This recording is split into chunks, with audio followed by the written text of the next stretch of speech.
first of all.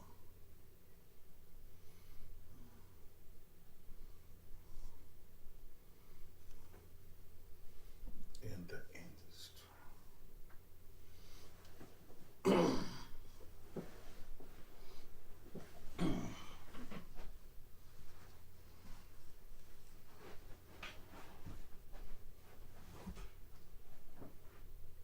It's going to be the line numbers. Right. Just with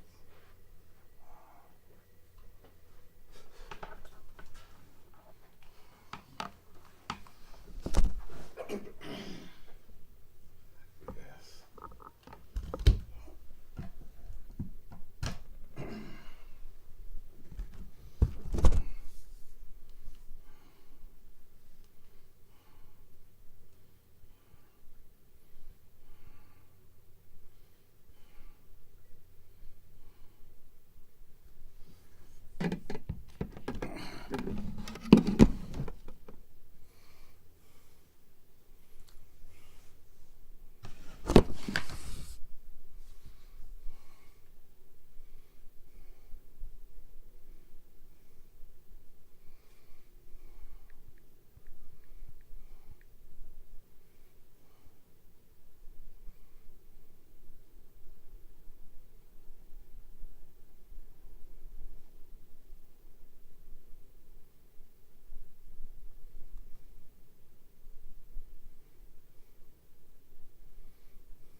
Supports a healthy heart, good digestion. It also helps maintain a healthy weight, and there are so many more uses for sea moss.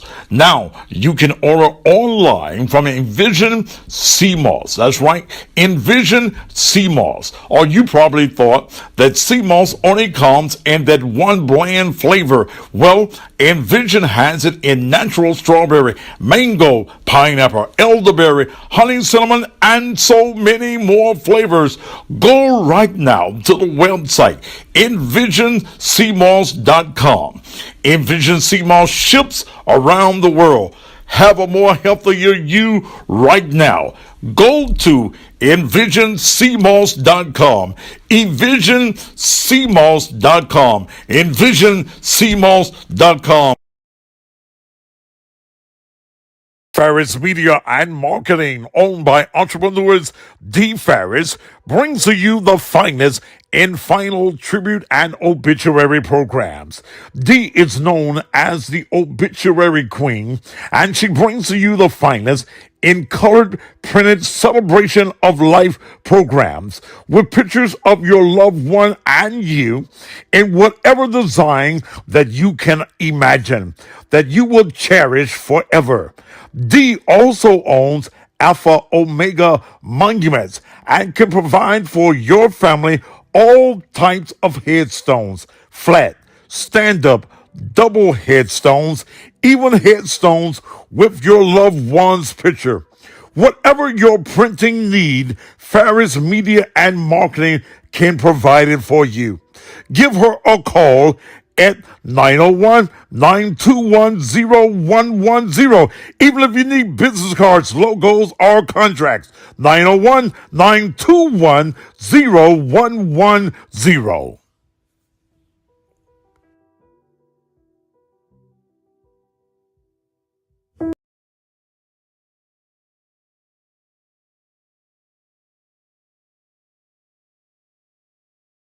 Citizens of District 86, my name is Will Richardson, and I'm asking to be your next state representative. I'm a husband, I'm a father, grandfather, multiple business owner, decorated veteran, man of God, and I care about the people. Yes, we have our challenges within our city and our state. That's why I'm asking for your support to continue the legacy and the hard work of our district. I want to be your voice in Nashville to assist in lowering crime, bringing better education for our children, bringing quality and affordable health care, and jobs back to our city. Remember on August 4th to consider me, Will Richardson, as your next state representative for District 86. Remember, where there's a will, there's a way.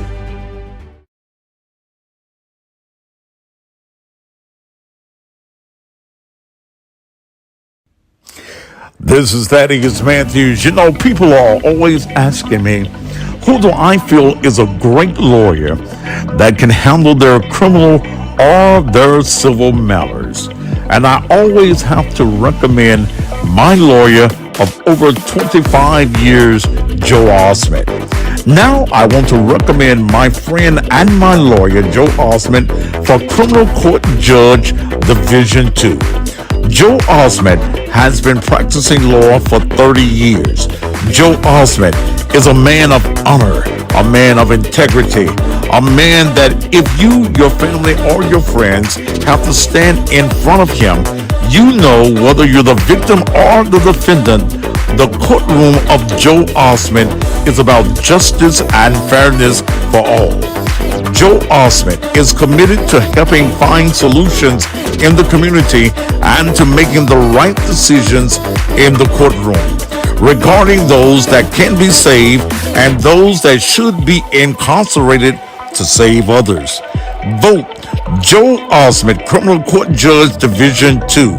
Early voting starts July 15th through the 30th. Election day is August 4th. Paid for by the committee to elect Joe Osment, Criminal Court Judge Division 2, Michael Working, Treasurer. Education, experience, community involvement, special legislation, conferences and workshops, family, church, and friends.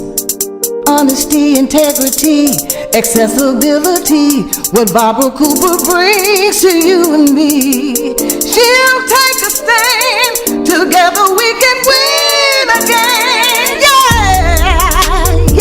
Yeah. Re-elect Barbara Cooper, State Representative, District 86, paid for by friends of Barbara Cooper. David Poole wants to be elected as criminal court judge in Division 6. And I think it's a great idea, and I will tell you why. David Poole, as a practicing attorney, has practiced in Mississippi, Arkansas, and Tennessee. He's argued before the Tennessee Court of Appeals. David Poole has engaged in probate, environmental, and trade law. Also personal injury, real estate, and yes, criminal law. David Poole has practiced in most every facet of the law. David Poole presently serves as a Shelby County General Sessions Criminal Court Judicial Commissioner or Magistrate for the past 6 years. He handles such matters as arraignments, warrant reviews, seizure hearings, warrant reviews, order of protections, and much more. David Poole if elected, will make sure all matters in his courtroom are addressed with a sense of justice and fairness. On August 4th, vote David Poole, Criminal Court Judge, Division 6. Early voting starts July 15th through the 30th. Paid for by Poole for Judge, William Davis, Treasurer. From being born in Centrefort, raised in Whitehaven, graduating from Central High School, through 24 years of legal practice, I am an advocate for the community, for justice, and for equality. My name is Carlos Bibbs, and I'm an experienced attorney seeking a judgeship in Circuit Court, Division 2.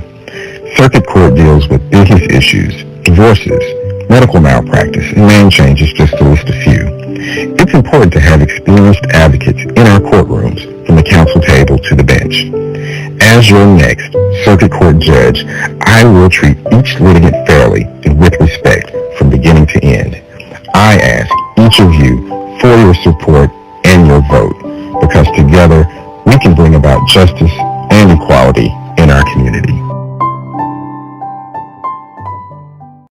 Here's your invitation to Melanie, Mrs. Cussing Pastor, 47th birthday party and blues show. It's Friday, September 9th, 7 p.m. at the La Place Ballroom and Event Center, 5841 Sycamore View in Summer, right behind Church's Chicken, featuring in concert L.J. Eccles. Do you want me to get it from the back? O.B. Buchanan, Summer Wolf, If you don't want me, Summer Wolf, leave me. Questlove, Love the way you put it on me. Mr. Sam, Say jump up, roll it. Red Velvet, I wanna love somebody. and introducing new Southern Soul sensation, West Dawn. If you don't wanna treat me right, somebody else will.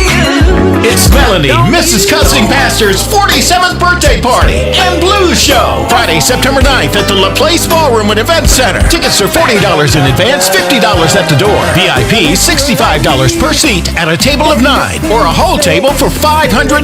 Tickets available only at cussingpastor.com. The MC for the evening, none other than the Cussing Pastor, Thaddeus Matthews. Get your tickets now!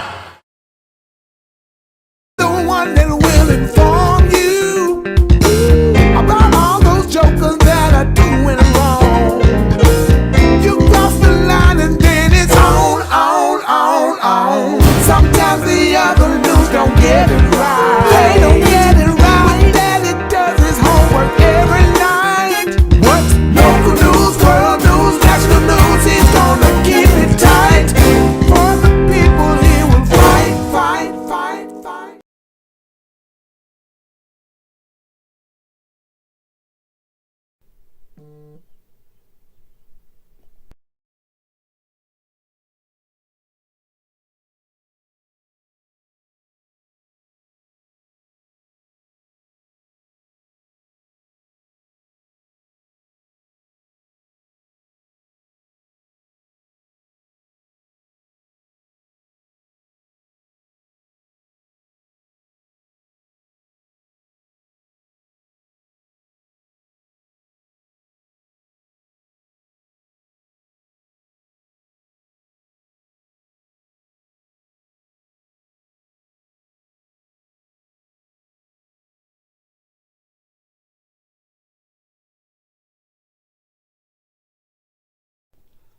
I hit the button and the damn thing go back to what it wants.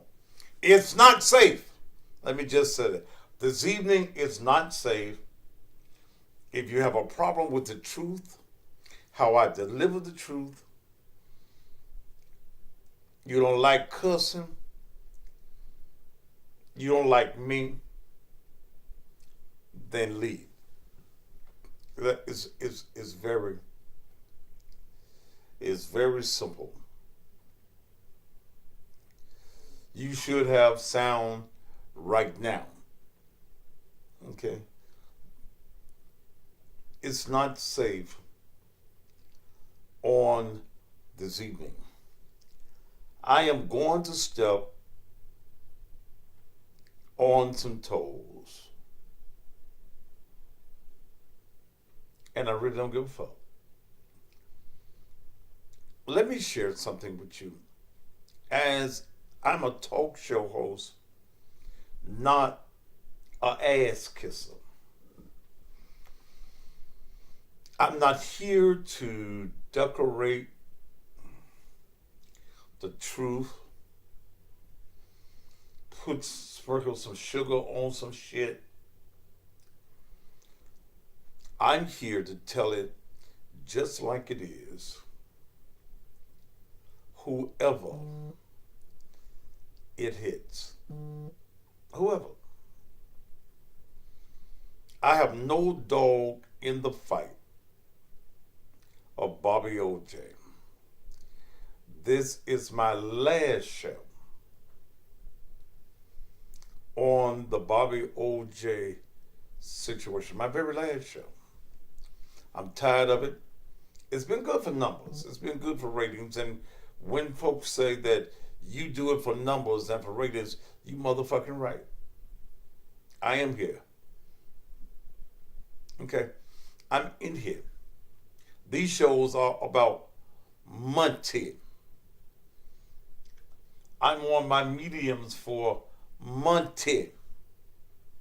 This ain't your social justice programs. And any program that you look at on television, those shows also are about monties. Okay? That's what it's about. So yes, I like the numbers that I've gotten off of this. But I'm tired of it now. And I'm tired of the bullshit, and I'm tired of the lies. Let me say something before I get into it. My son is progressing at the hospital. He is not completely out of his sedation, but he is opening his eyes. He's not able to say anything at this time. He's squares his wife's hand. I believe in the power of God. My faith is not in nobody else but God. I put a picture on Facebook of my son in his hospital bed. Some bitch had the nerves to tell me everything don't belong on Facebook. I don't give a fuck. Okay? Let me say it again. I give zero fucks about what one of you motherfuckers think. I give zero fucks about your opinion, about how I praise God for his magnificence as he is restoring my son. Do you think I give a fuck about you? You don't like what I put on my page? Keep your monkey ass off of my page. That's my son. I'm all right with it. His mama's all right. So do you think we give a fuck what you stupid motherfuckers think? I can't say this on Facebook because they put my ass back in Facebook jail. I've been out about 2 weeks now. I'm trying to stay out. But I don't give a fuck. Bypass my page. I ain't hollering for no views. I get more views than probably anybody in this area. I don't give a fuck about you. Please, I don't like you. I don't like the bitch who had you. So don't come at me like that.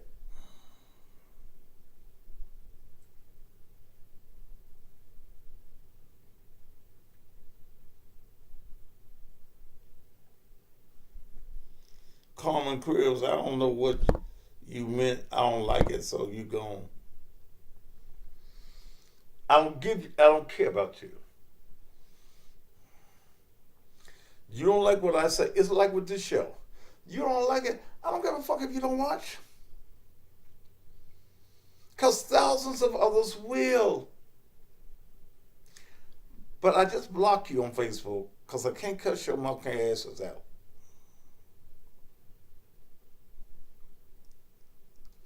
But I just believe in the healing power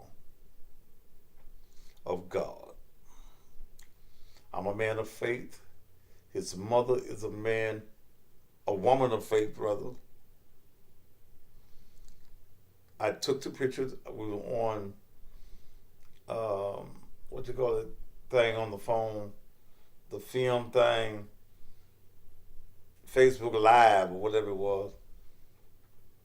I'm constantly in contact with my daughter-in-law. God is going to give him a testimony.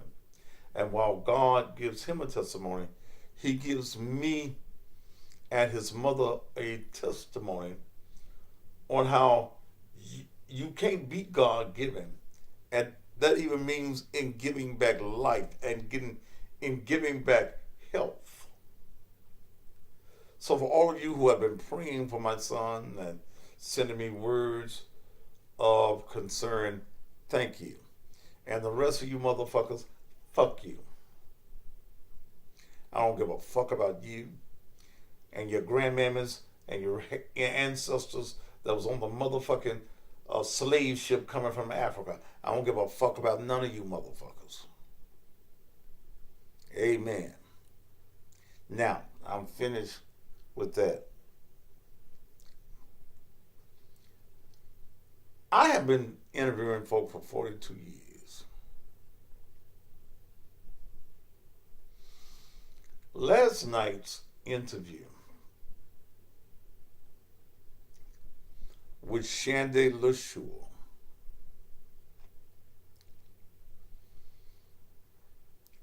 the non-biological daughter of Bobby Ojay, wore my nerves. Whoa, my damn nerves. I mean, just wore my nerves out. I drank me, I think I had me 2 Hennessy's and Cokes on there. I had to get me another one when I get off there. Let me share this. I ain't on nobody's side. Bobby Ojay and I were not friends. Let me make that clear again. I think I've made that clear before. Bobby Ojay and I were not friends. And it goes back to when Josh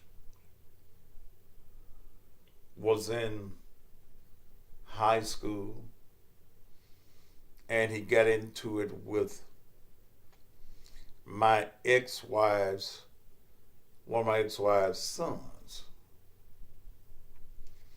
And they wanted a parent and teacher conference. And the time that the school gave us was about 3 o'clock in the afternoon. At that time, I was on the radio station,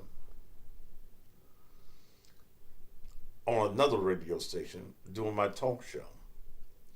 So I asked, could we go when Bobby got off the air, and I, in the middle of the day. He didn't want that. I cussed his ass out and told him, I really don't like to get in little boy shit. With no guns involved, they had a disagreement, they had a fight.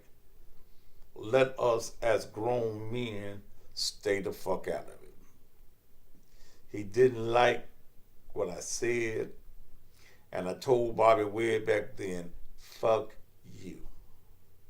And anything that was born that looks like you. And we've had an issue over the years. Bobby would throw out the pawn that I have to pay to be on radio and TV. And I threw the pawn back that I don't work for the white man. The white man can't dictate what I say. And if you are excited about the $180,000 that the white folk paid you, motherfucker, I've already made that. And we went back and forth. Okay. Not hate, but it was industry rival. Okay. Upon his death, May 3rd, I looked at some issues and thought that I would try to perhaps clear some of those issues. I listened to the message of his son, Josh. I interviewed Josh. Then Josh had his sister contact me, Shanti. I met with her, and she's known us since Friday that the interview was going to be on last night. It was disruptive. I'm hearing car horns, cars raising down the street, burglar alarms on cars going off. You knew that you were going to be on my show.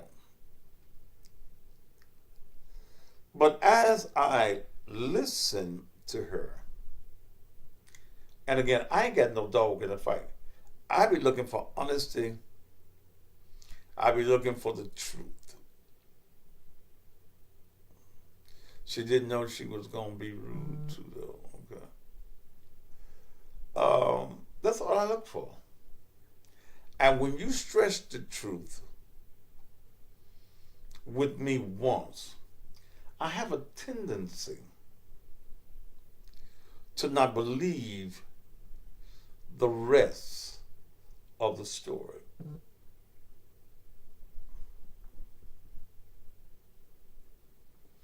Yet when I called her, she had a graduation. I don't give a fuck about who graduated. All I care about is the Thaddeus Matthews show. I don't care who's graduating. Now,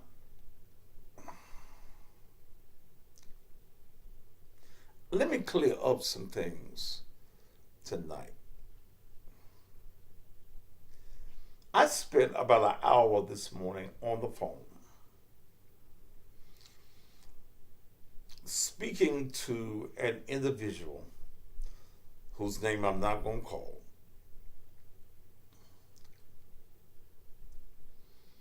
who was a close personal friend of Bobby Ojay. This person was a former employee for a number of years at WDIA. And he told me some things this morning that made me look at this whole ordeal of some of the things that have been said very much differently. But let's deal with some other things before I get to the list of things that he gave me. I'm not talking about no damn school shooting. So don't come on my goddamn page talking about something that I'm not talking about. Right now, that's not my interest. I'm talking about what I'm talking about. If you're concerned about the school shooting, Angela Thomason, you go where they're talking about it. I'm not talking about that tonight. We'll probably talk about that tomorrow night. Now,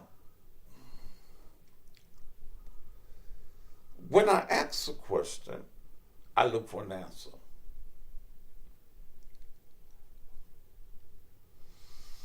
I don't look for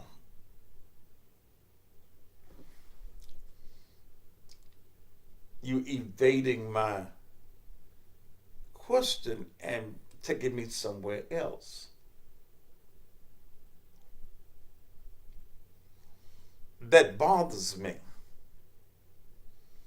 Because now I think you're trying to be nigger slick with me. You're evading the facts.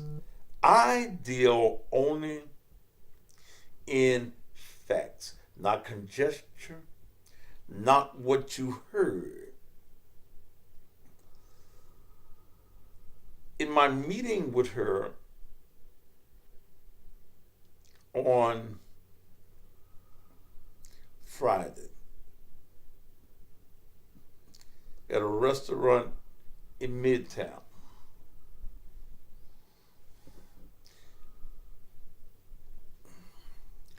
she conveyed to me that she believes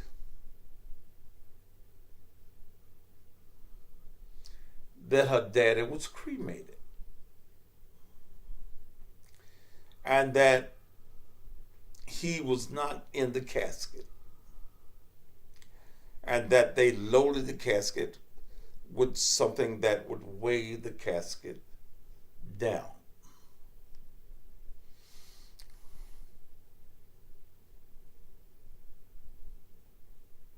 Why can't you get my source? It ain't none of your motherfucking business, bitch. You don't like it? Get the fuck off the page. How come we can't know your sources? Because I believe my source. And I believe what he said because I know the radio business. Now, pretty girl swagging, swag your motherfucking ass to your mamma's house. That bitch might like you. I don't give a fuck about you.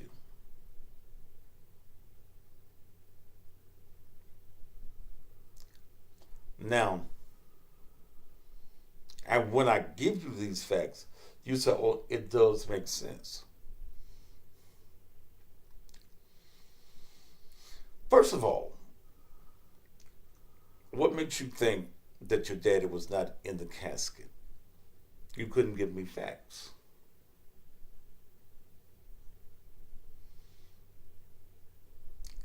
That's all I want is, how do you know? What makes you think that your daddy was not in the casket? It's a funny factor to me how you sit on the front row as they're saying, Jesus keep me near the cross, and they got the casket laid out there. How do you sit there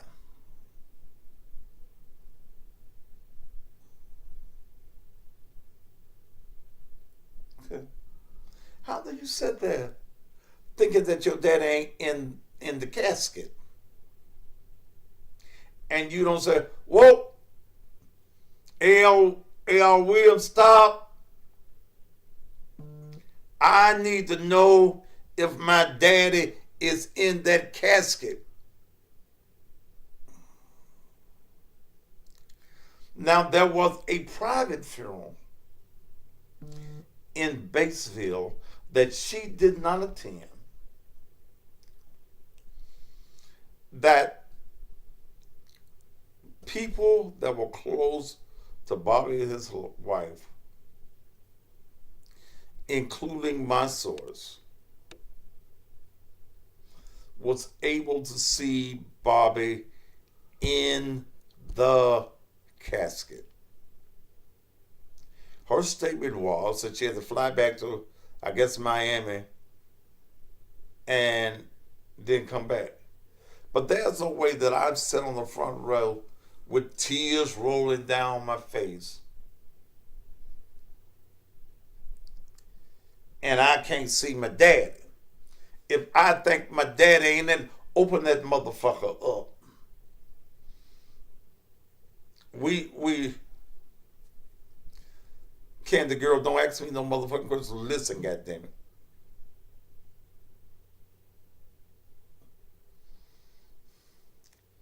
We got a terrible situation. You gonna have to open that motherfucker. The preacher ain't finna preach. Ain't another song finna be sung. Ain't shit finna happen till you open up that motherfucking casket and I can place my eyes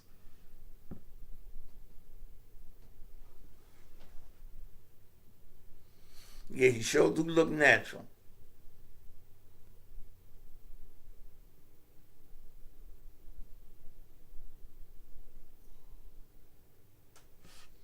Open it up. Let me see him. I clown. And the average one of you, if you thought your daddy or your mama wasn't in the casket, you act a motherfucking fool. And rightfully so. Why can you protect your source and she can't? Because it's my motherfucking source. And my motherfucking show. And I ain't asking you motherfuckers to do nothing for me about nobody that died for me. I ain't asking you for a motherfucking dime. If somebody in my family dies, I can pay for a motherfucking funeral. I ain't asking the motherfuckers nothing. And when you out asking folk for their help with your situation, you ain't got a goddamn thing that's important enough to hide the source.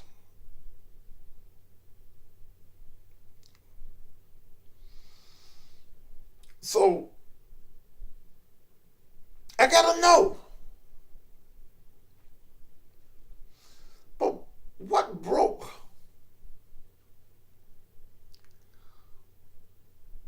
the barrier with me?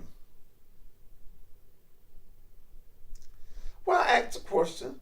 I said, when's the last time you talked to your daddy? Well, Lachey Honors, you ain't gonna have to listen no more. You ain't gotta worry about listening no more. Cause bitch, you gone. What broke it, the barrier for me was, I said, Shanti, when was the last time that you saw your father? In January 2021. I thought I didn't hear the year right. I said, January of this year? She said January of 2021.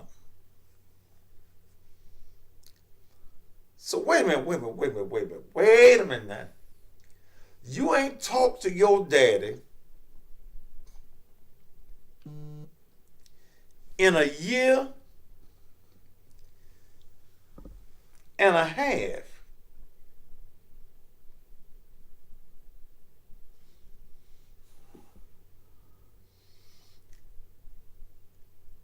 And you clowning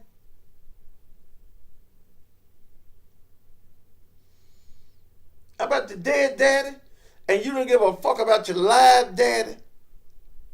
I hear you talking to me, and I hear you telling me what he didn't do. But goddamn, what didn't you do? You mad because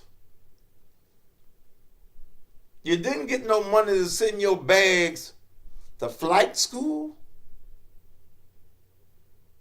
Well, if you're going to flight school, you wasn't going to learn how to fly the goddamn plane. I guess you was going to be a stewardess. Could you put your damn bags on the damn airplane?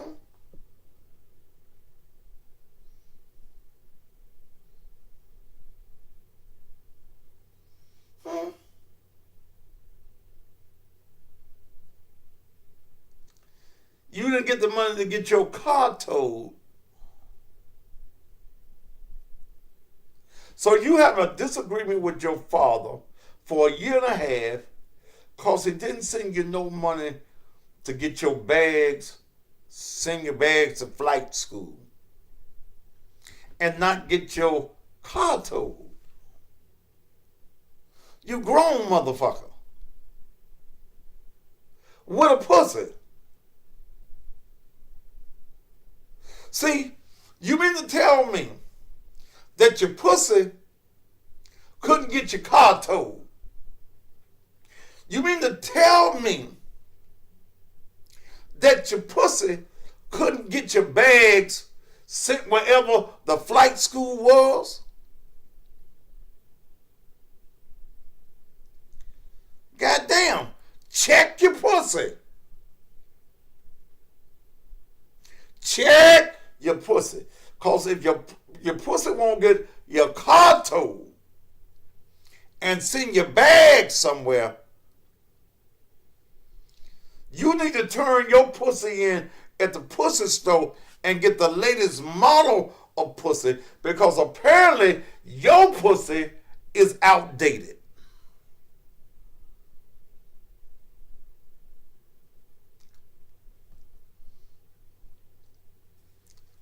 So,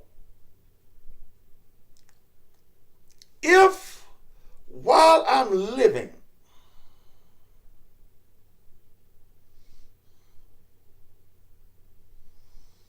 you ain't got time for me and you ain't talked to me in a year and a half, I ain't leaving your ass shit.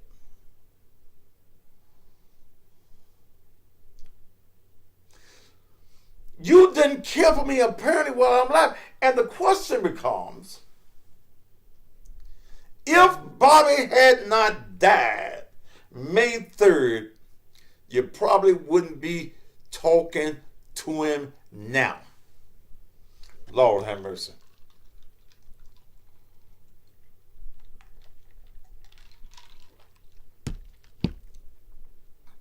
If he hadn't died,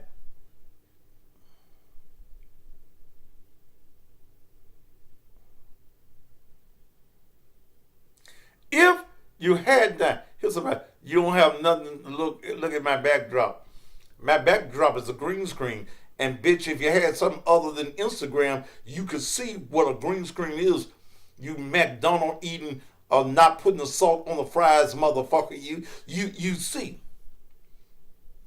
Fuck you, cuz see, I can dismiss all you motherfuckers on Instagram. That's what a green screen supposed to look like. Green, motherfucker. In fact, wait a minute, let me go back to you.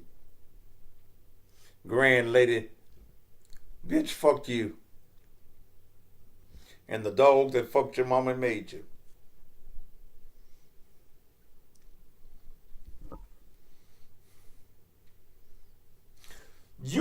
I'm tired of seeing folk think that my shit belongs to you when you die.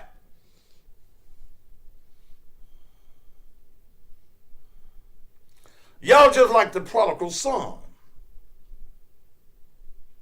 The prodigal son could not even wait till his daddy died. And here was the key word that the prodigal son said, give me my portion of goods that befalleth before me. I know you're going to die someday, but it's taking you too damn long to die. Give me my part of what I'm supposed to get when you die. The father was a better man than me, because I done told you to kiss my black ass. Kiss my ass to shit, push you back.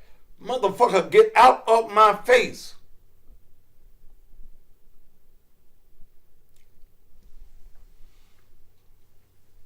I didn't believe that. I don't believe the story about Sharon's rings going to Goodwill.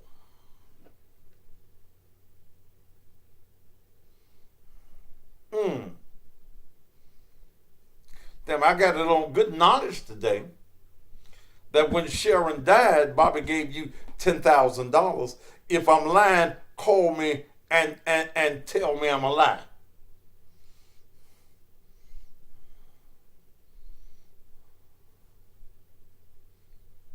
He didn't owe you the rings. Those are rings that he bought for his wife. No matter what your mama told you before she died, you can have the rings.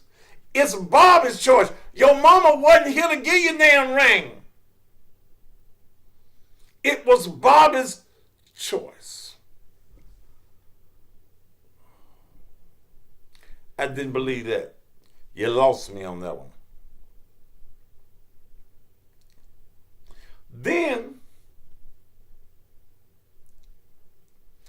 you come up with the thing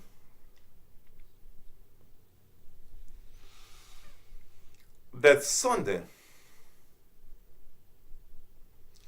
you went to the security office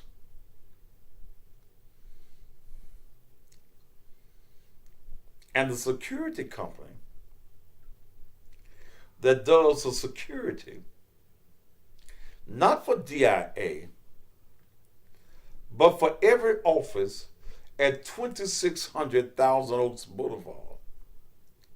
You want to tell me that on a Sunday, you went to the office and they gave you the security log?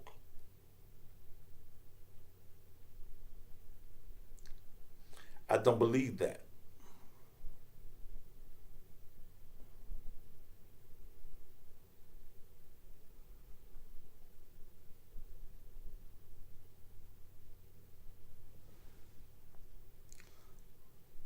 I don't believe any of that.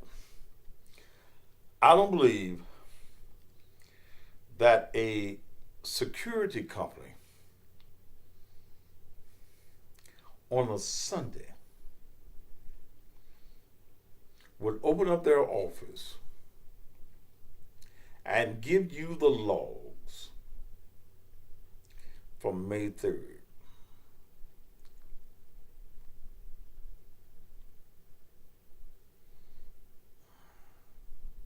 I don't believe that. I don't believe any of that.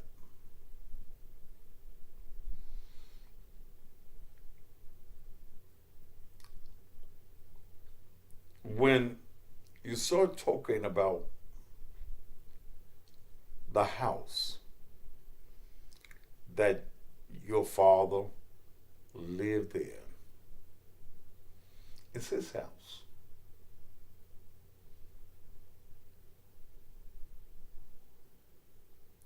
He didn't owe you his house. Now, I think Bobby was a weak man. I think Bobby was pussy whooped. Okay. I think that this is my thought.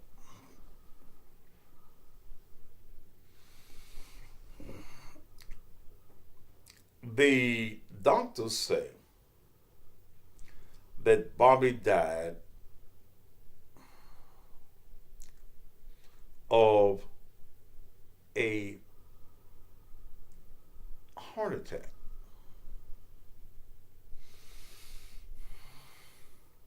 I believe that Viagra, that Red Bull, and that young pussy is what caused him to have a heart attack.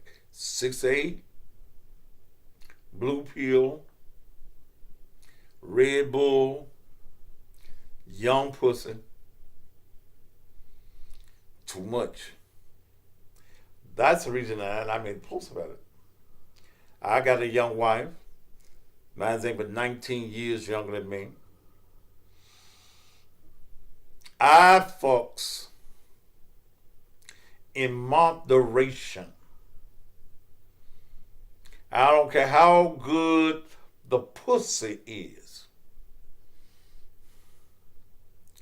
I fucks in moderation.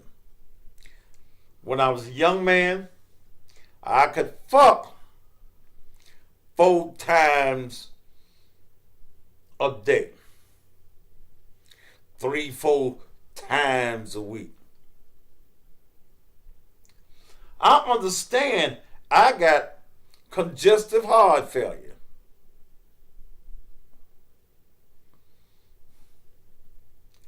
I fucks in moderation. Hell, sometimes I just eat the pussy. Shit. I get the toys and play with the toys. But you ain't gonna kill me trying to fuck 7 days a goddamn week. I wish I could get an amen somewhere in the house tonight. Shit. I'm trying to stay on this side of the dirt.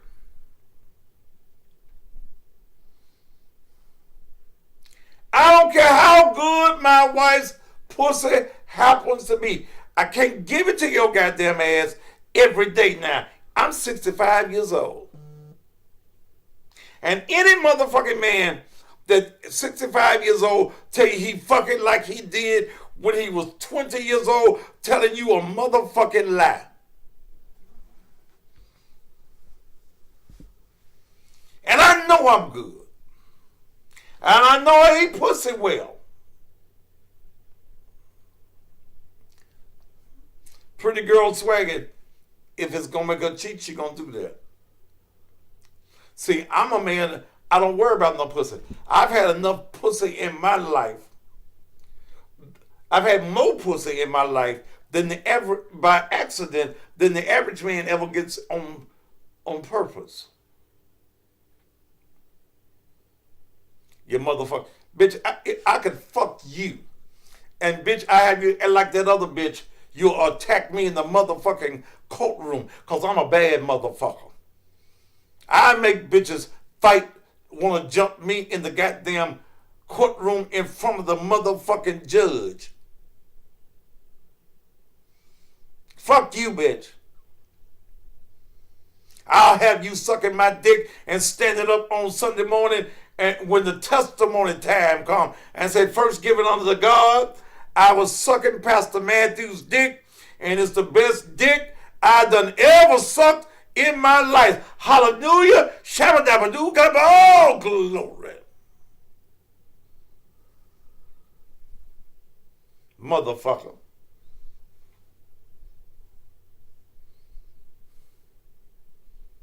Shit. Bitch, ask your mammy how good my dick is. I fucks now in moderation. Can I get the choir to say moderation?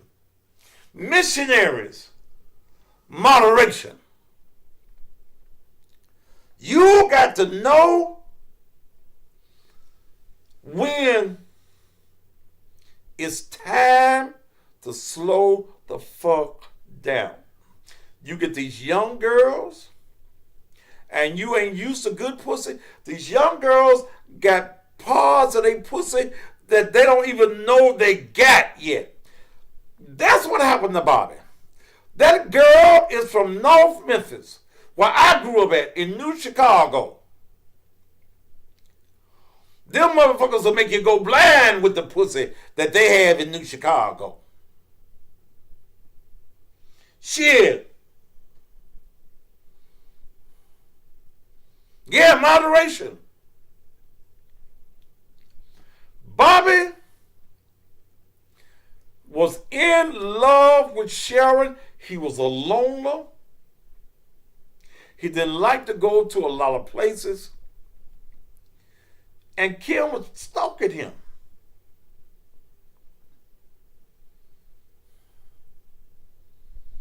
He fell for the okie doke. So, whatever happened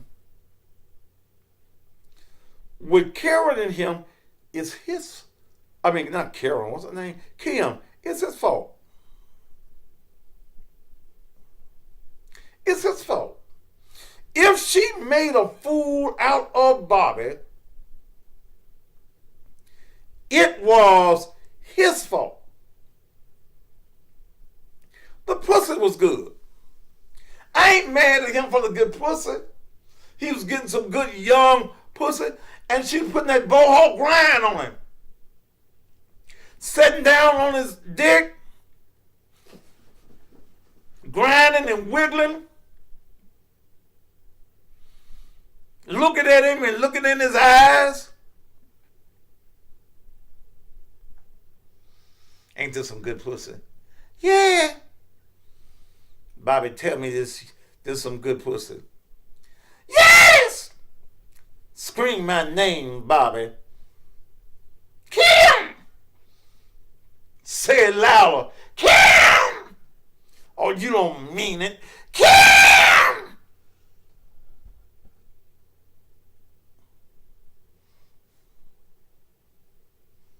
For these gents, don't ask me about no motherfucking source. It ain't your motherfucking business. But being in this industry, Bobby and I know a lot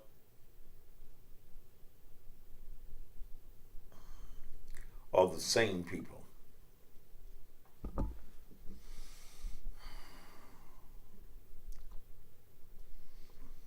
And I talked to someone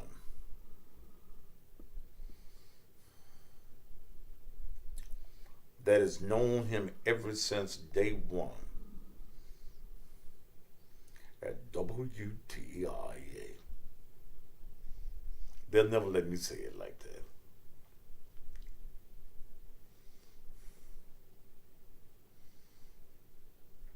Who worked for WDIA for a number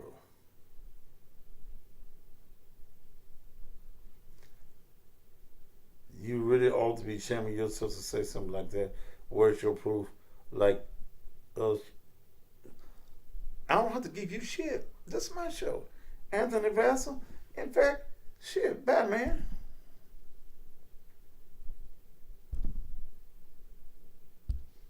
See, I do my show the way I do it. No, you can't get his initials. In fact, you can get the fuck off my page.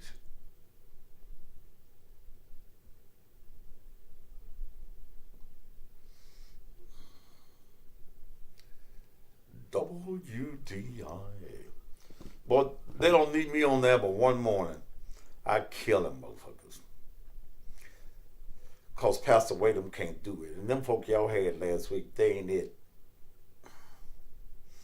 They ain't it. It ain't the fun morning show no more. It's the boring morning show. But this individual that I spoke with, and my sources have to feel comfortable because I do so many stories.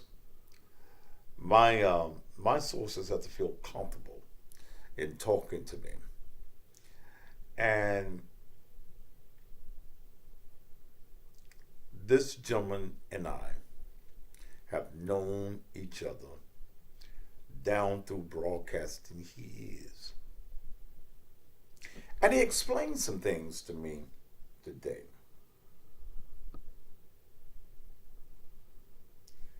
that I had to look at.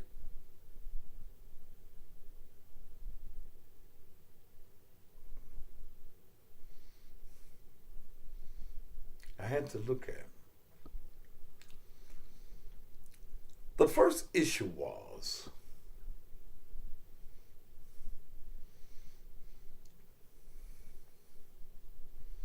how did Kim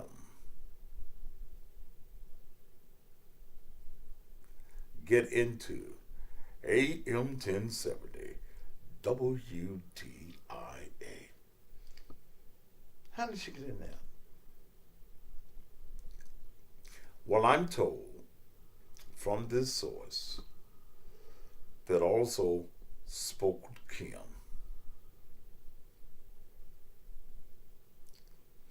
that when Bobby did not come back on the air he didn't follow his normal routine.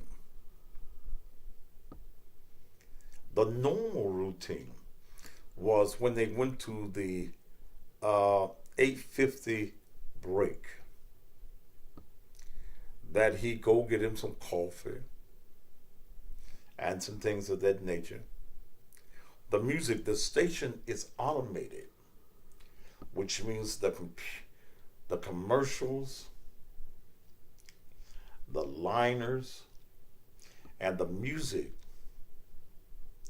is all in the computer. I found out that WDIA has who's the source so we can judge. Motherfucker, I don't give a fuck whether you judge or not. Fuck you.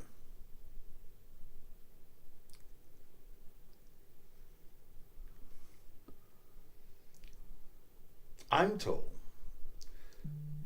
that because of the cutbacks at iHeart, there is no longer a receptionist. Okay? There's maybe 12 people in the station.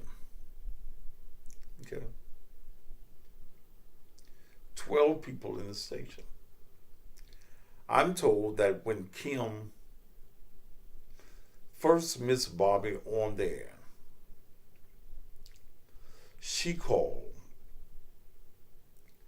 various jocks whose number that she have. I was given the name Stormy, whoever the fuck that is. That she called Stormy. Did not get an answer. When Bobby did not come back on the air, she drove to the station. When you get to the gate at DIA, they take down your name, your car, your tag number.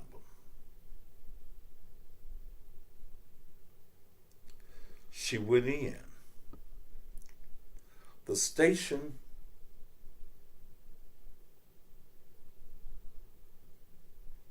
is on the 4th floor. She got in because as she was going in, from what my sources tell me, there was a salesperson that was coming out of the door. She stated who she was. The salesperson let her in.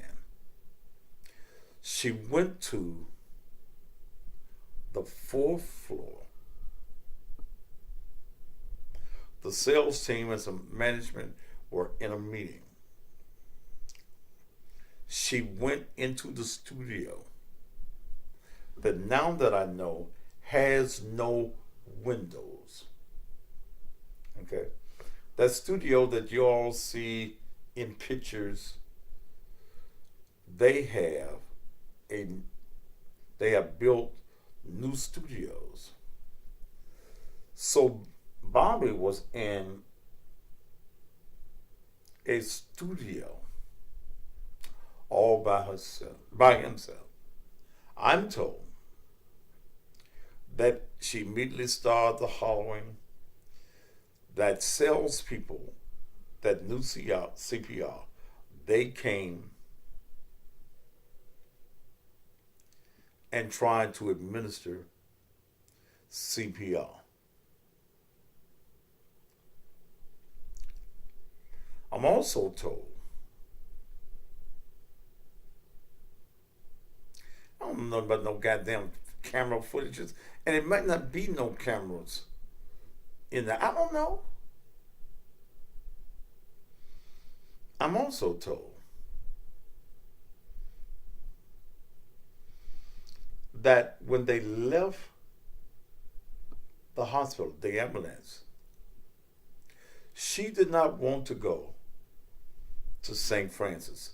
She said that Bobby had always said he did not want to go to St. Francis. The EMT said that St. Francis was the closest hospital, that when she left,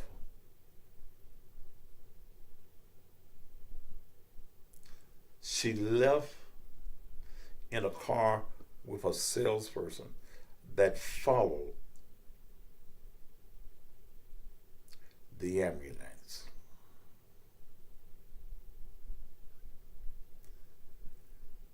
Now, the story has been told that Bev Johnson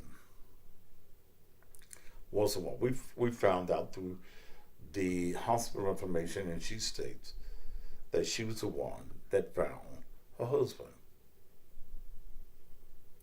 I don't know. I ain't concerned about no damn camera showing her entering the studio. I don't know about the layout of cameras in that building. I didn't know. I don't listen to DIA.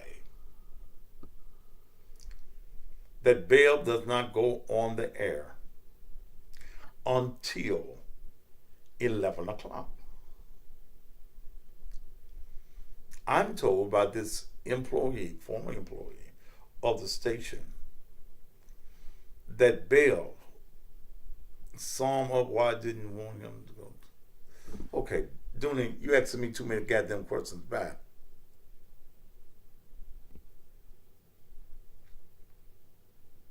Let me do my shit my way.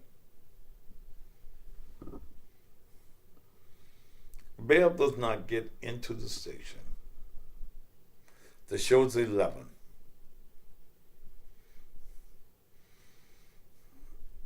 That I'm told that she normally gets there 5 or 10 minutes before 11. Pretty face, don't worry about it, she gone. Don't ask me no questions, okay? I'm giving it the way that I get it. So she could not have been there when all of this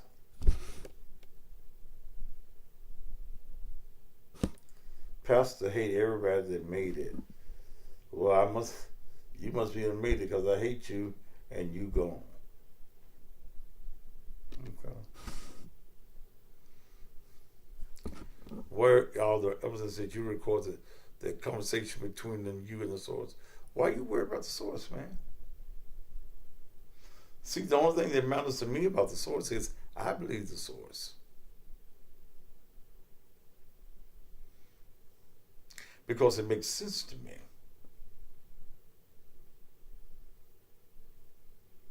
There are no windows in the studio. Okay? No studios. This guy and I talked, and I asked him the question,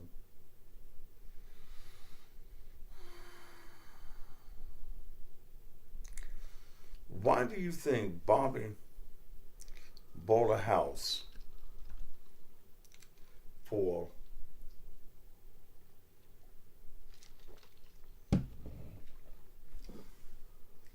Kim's children?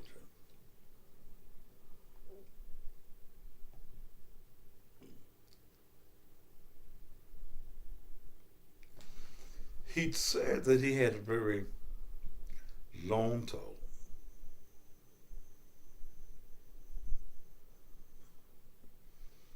with Bobby about that. And after these commercial messages, I'll tell you, and it makes sense to me. It may not make sense to you, but I will share with you what this close friend had to say. Love me, bye. I'll share share with you after these commercial messages what the friend said was a reason that Bobby told him that he didn't get why he purchased the house and why perhaps the will was made. We'll talk in just a moment.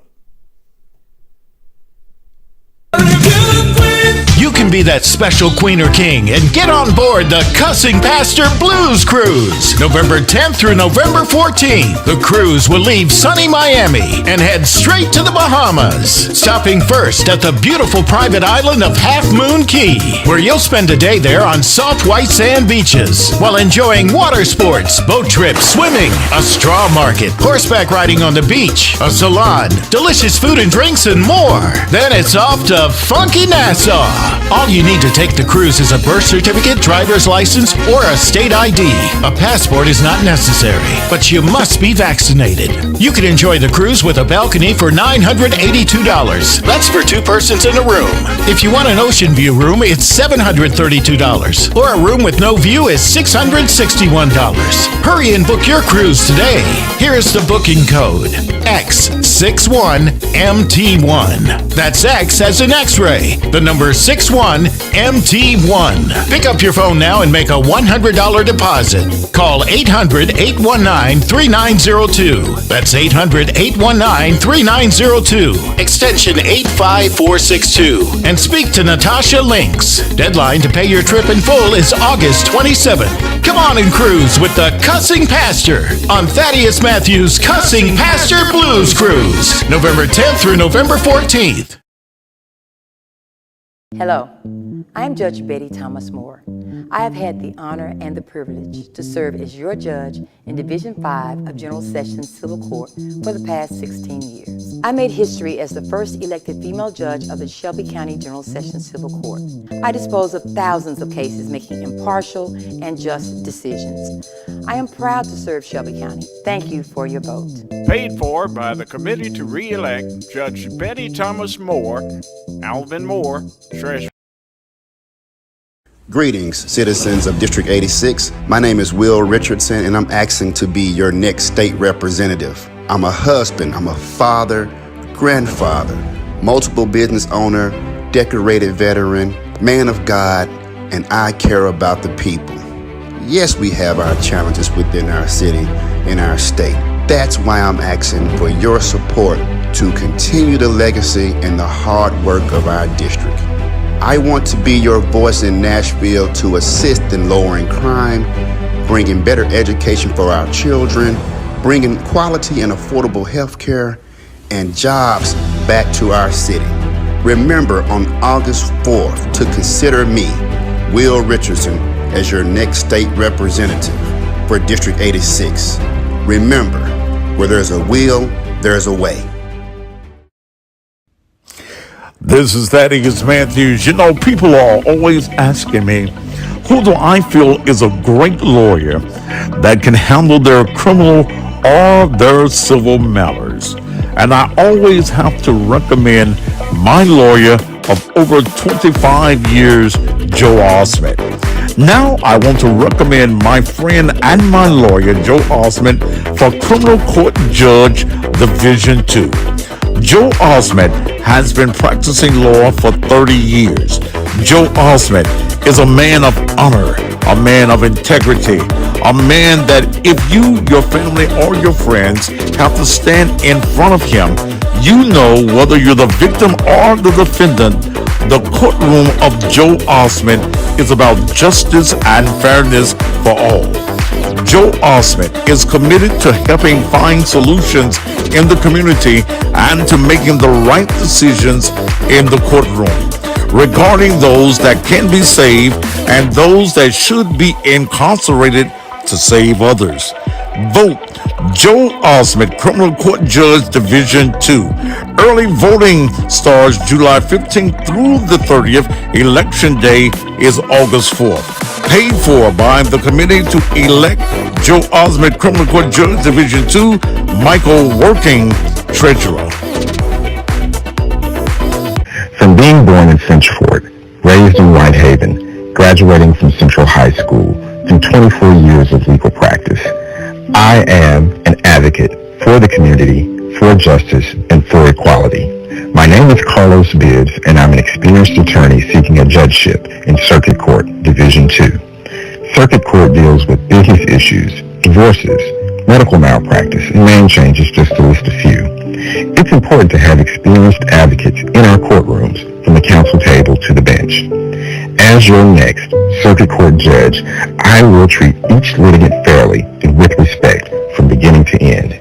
I ask each of you for your support and your vote, because together we can bring about justice and equality in our community.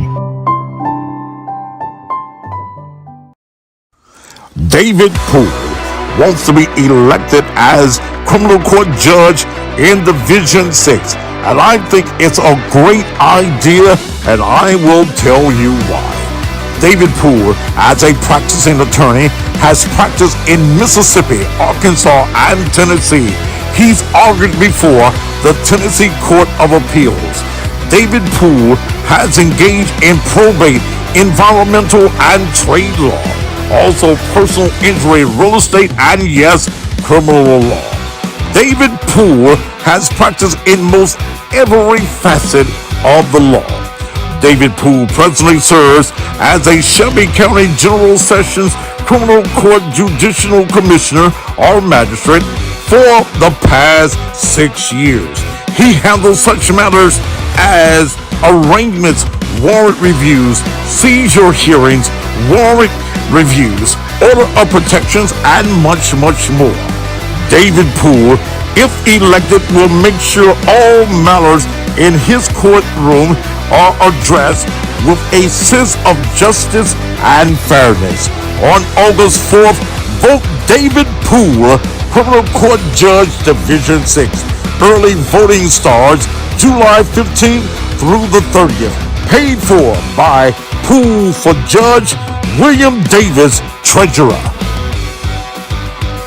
Here's your invitation to Melanie, Mrs. Cussing Pastor, 47th birthday party and blues show. It's Friday, September 9th, 7 p.m. at the LaPlace Ballroom and Event Center, 5841 Sycamore View in Summer, right behind Church's Chicken, featuring in concert L.J. Eccles. Do you want me to get it from the back? O.B. Buchanan, Summer Wolf, If you want me, Summer Wolf, leave me. West Love, Love the way you put it on me. Mr. Sam, Say jump up, roll it. Red Velvet, I wanna love somebody. and introducing new Southern Soul sensation, West Dawn. If you don't wanna treat me right, somebody else will. It's Melanie, Mrs. Cussing Pastor's 47th birthday party and blues show. Friday, September 9th at the LaPlace Ballroom and Event Center. Tickets are $40 in advance, $50 at the door. VIP, $65 per seat at a table of 9 or a whole table for $500. Tickets available only at cussingpastor.com. The MC for the evening. None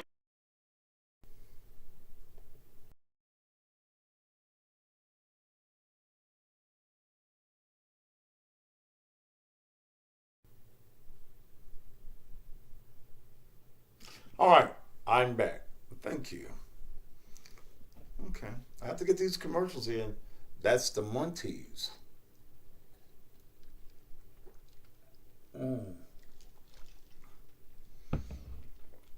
Let me give you the reason that my source, again, who I know has been a personal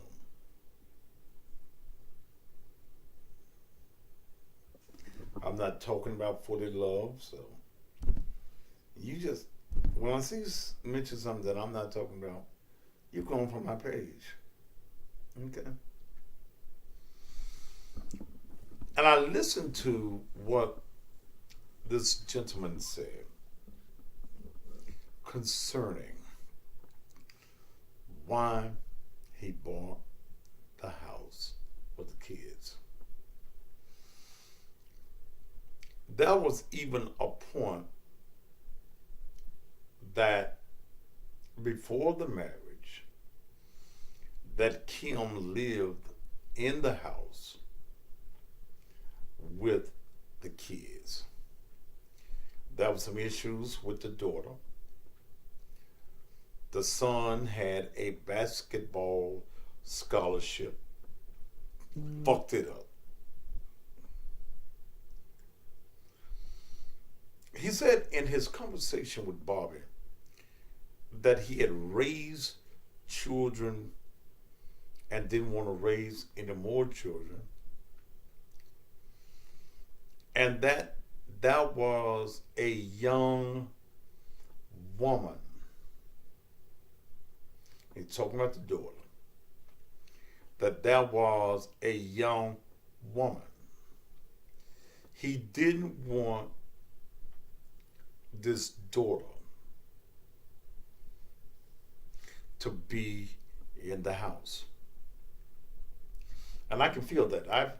I've been there. I've been there with my ex-wife who had an older, mature daughter, and I told my wife she got to go with her dad. Got to go with the daddy. I mean, because see, one time the girl told me, and that's been years ago now, you ain't my daddy. And I told my ex-wife, come get a box and put her shit in it and call her daddy.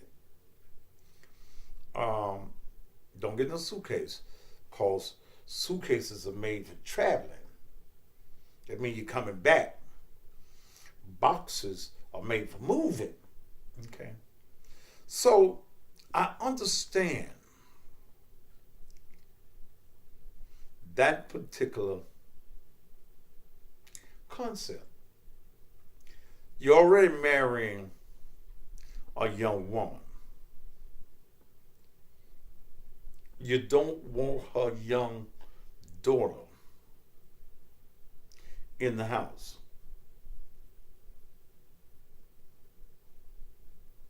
Okay. You don't want them in your house. I understand that. Yeah, that's what boxes is made for moving.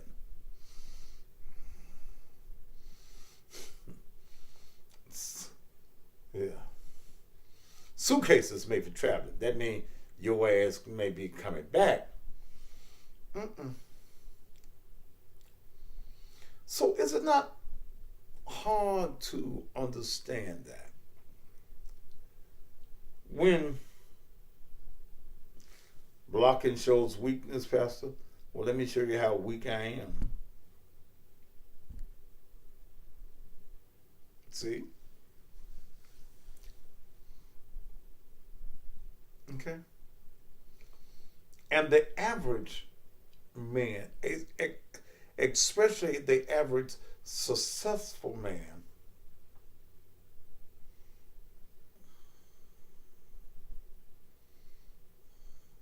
does not want a young woman that is no relationship to him in the house.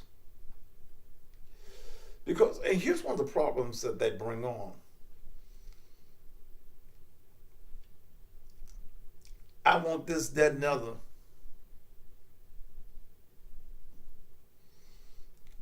And if you don't do this, I'm going to tell my mama you touched me. That kind of bullshit. Okay? That kind of bullshit. That kind of shit happens in relationships. So he bought the house so his daughter couldn't have it. He don't owe nothing to his daughter. Did you not hear her say last night she had not talked to him in a year and a half? See, make me understand.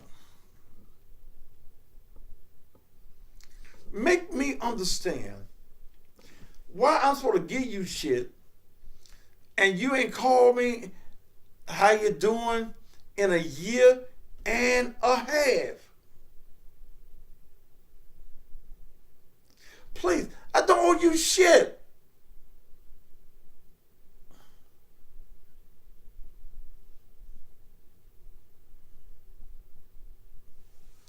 I don't owe you shit. That's my shit. I don't owe you my house, my car, my bank account. I don't owe you shit. Somebody said shit. Why is it that children get off on thinking that you are owed something? Work for yours like I work for mine. If I leave you something and I give you something, that's nice of me.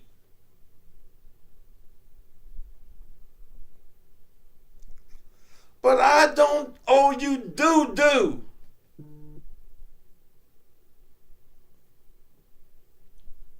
Not 1/3 do I owe you. And see, here my issue again. If you can't come and see about me or make a call to me in a year,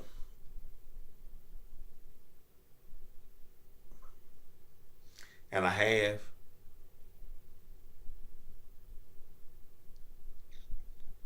you don't love me. You just want my shit. And the question that I still have,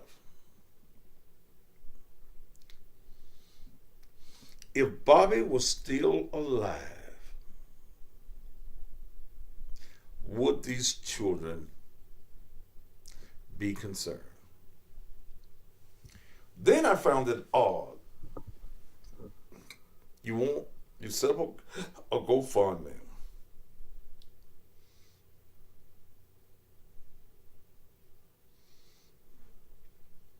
And you tell me that you've got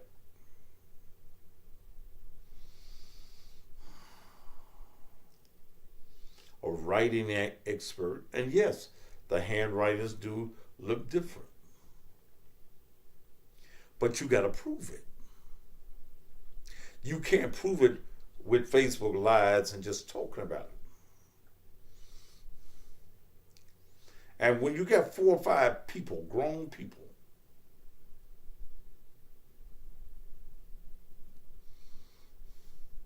and you can't come up with $1,500,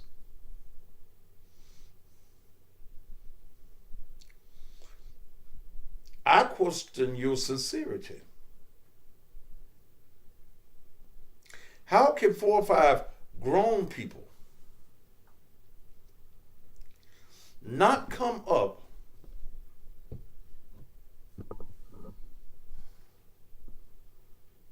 with $1,500? I don't understand that. I don't comprehend that. I don't. Now, maybe some of you do, but I don't. If I'm interested in knowing what happened to my daddy, is the paperwork real? Can we all get together and put out 15 and make up $1,500?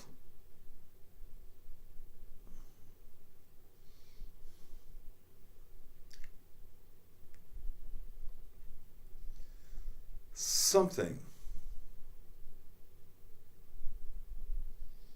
is not working with that. Many have asked the question, why no autopsy? My question comes back to you is, What's the grounds? And I'm asking you, what's the grounds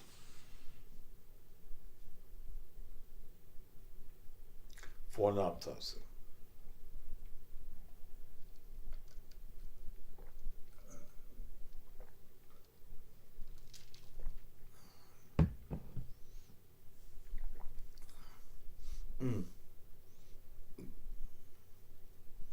Come on. What's the grounds? You say you want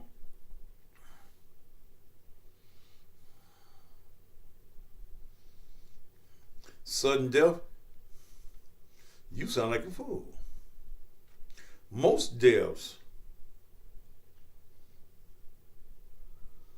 are sudden. So do you want everybody that dies suddenly to have an autopsy? No autopsy, and why the eyes and tissue was donated. It is common practice that anytime you die in a hospital, there's a group of people from the tissue staff of tissue department, which is a private entity. They come and request your tissue. Okay. They accept. It becomes the right legally of the next of kin to ask or to say yes to the tissue bank. I thought everybody got it. I said no.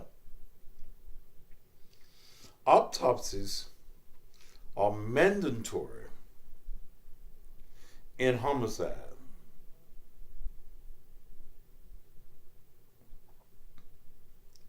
It's mandatory. You don't get no choice if you're shot, stabbed, jumped off the bridge. It's mandatory by law that you get an autopsy.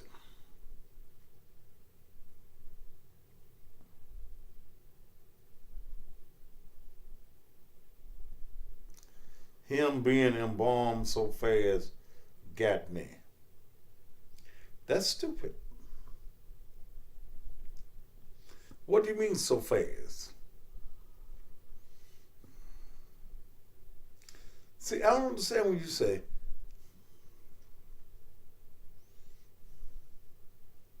so fast. What's a funeral home? And remember, I'm one who grew up in the funeral business.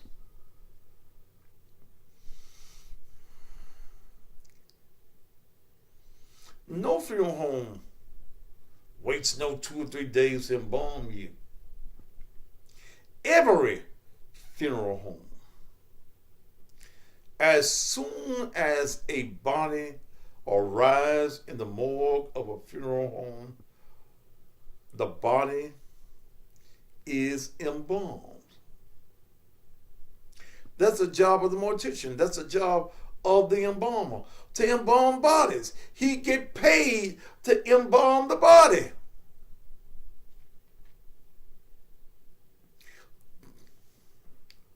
The average embalmer makes $150, $200, $300 per body. That's his job, to embalm the body. The body wouldn't be here at the funeral home if it wasn't dead. And if it's dead and they're going to hold the body out over 24 hours That's the reason sometimes you don't see Jews embalmed, because Jews have their funeral the very next day. There are certain legalities in them.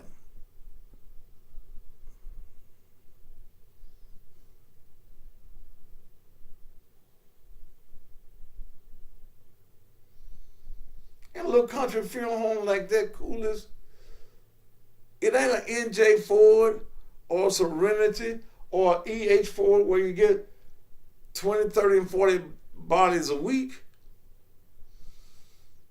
They might get 5 a week, if that many. Shit. They want to go ahead and make that money. Because the funeral business, whether you like it or not, it's all about money. Even that's a dumb question. I'm not going to even answer no bullshit like that.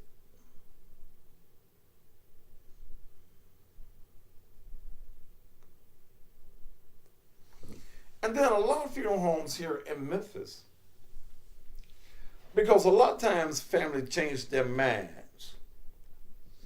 You go to NJ Ford, then somebody else offer you a better deal, then you want to move the body. Well, before you can move the body, you got to pay NJ Ford the embalming fee, which may be $500, $600, $700, $800. You got to pay. So you got to pay for the embalming. If they done put the clothes on him, they gave him a bath, combed his hair. That's preparation. Embalming and preparation. You got to pay for all of that. So what the average funeral home, at least in Memphis, does,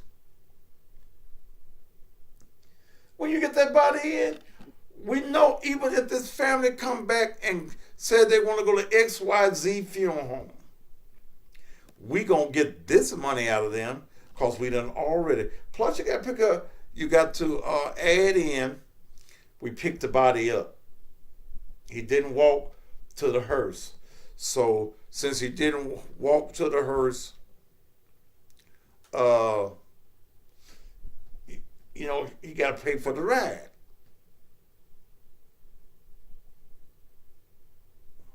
Okay.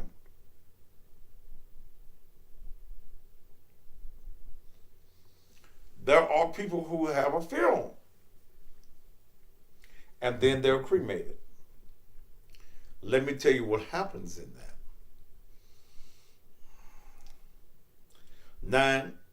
10 out of 10. A lot of you just want to show. You ain't got no money for no real funeral. You ain't got no money for no grave. So you want to make the people that's coming out to see your loved one, you want them to make like. You make like you got some money. Okay. You have the funeral in the rental casket. Make sure you got some good plastic and stuff under the dead people so they don't leak or nothing. Because you're going to sell that casket again. Shit, that's good casket. We rent it today. We bury you in it tomorrow. After the funeral and you don't fell out, they take you back to the funeral home and take your ass up out of that casket. And then prepare to take you to the crematory. Shit. Here's a man talking about he had a common law wife and my sister was trying to ban her.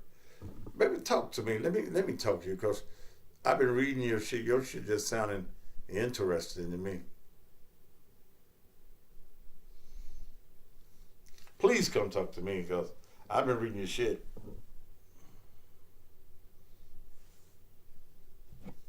Shit, a lot okay, the funeral, all them shows, y'all see that falling out and shit. And... Hello. Hello, ma'am. How you doing? I'm fine. How are you? Fine. I can't see your face. Turn some. Yeah, there you go. Now, what happened to your kin people? Well, I don't know. And talk up for me, because I want to hear this. Okay, I don't know what possessed my father to allow my sister to be power of attorney for his medical. He had a common law wife he was with for 15 years, but she didn't speak very well English. So wait a minute, let me ask you, what state did you live in? Texas. We live in Texas. Does the state of Texas recognize common law marriage? Yes. Okay. Mm-hmm. If you're in Memphis, you shit out of luck. But what happened now, Donna? Well, when my father died, he and his common law wife only had been separated for like a month, and because he was abusive, so she still paid the rent there. They still had joint bank account, both their names on the lease. So my dad was worried how he was going to pay the rent,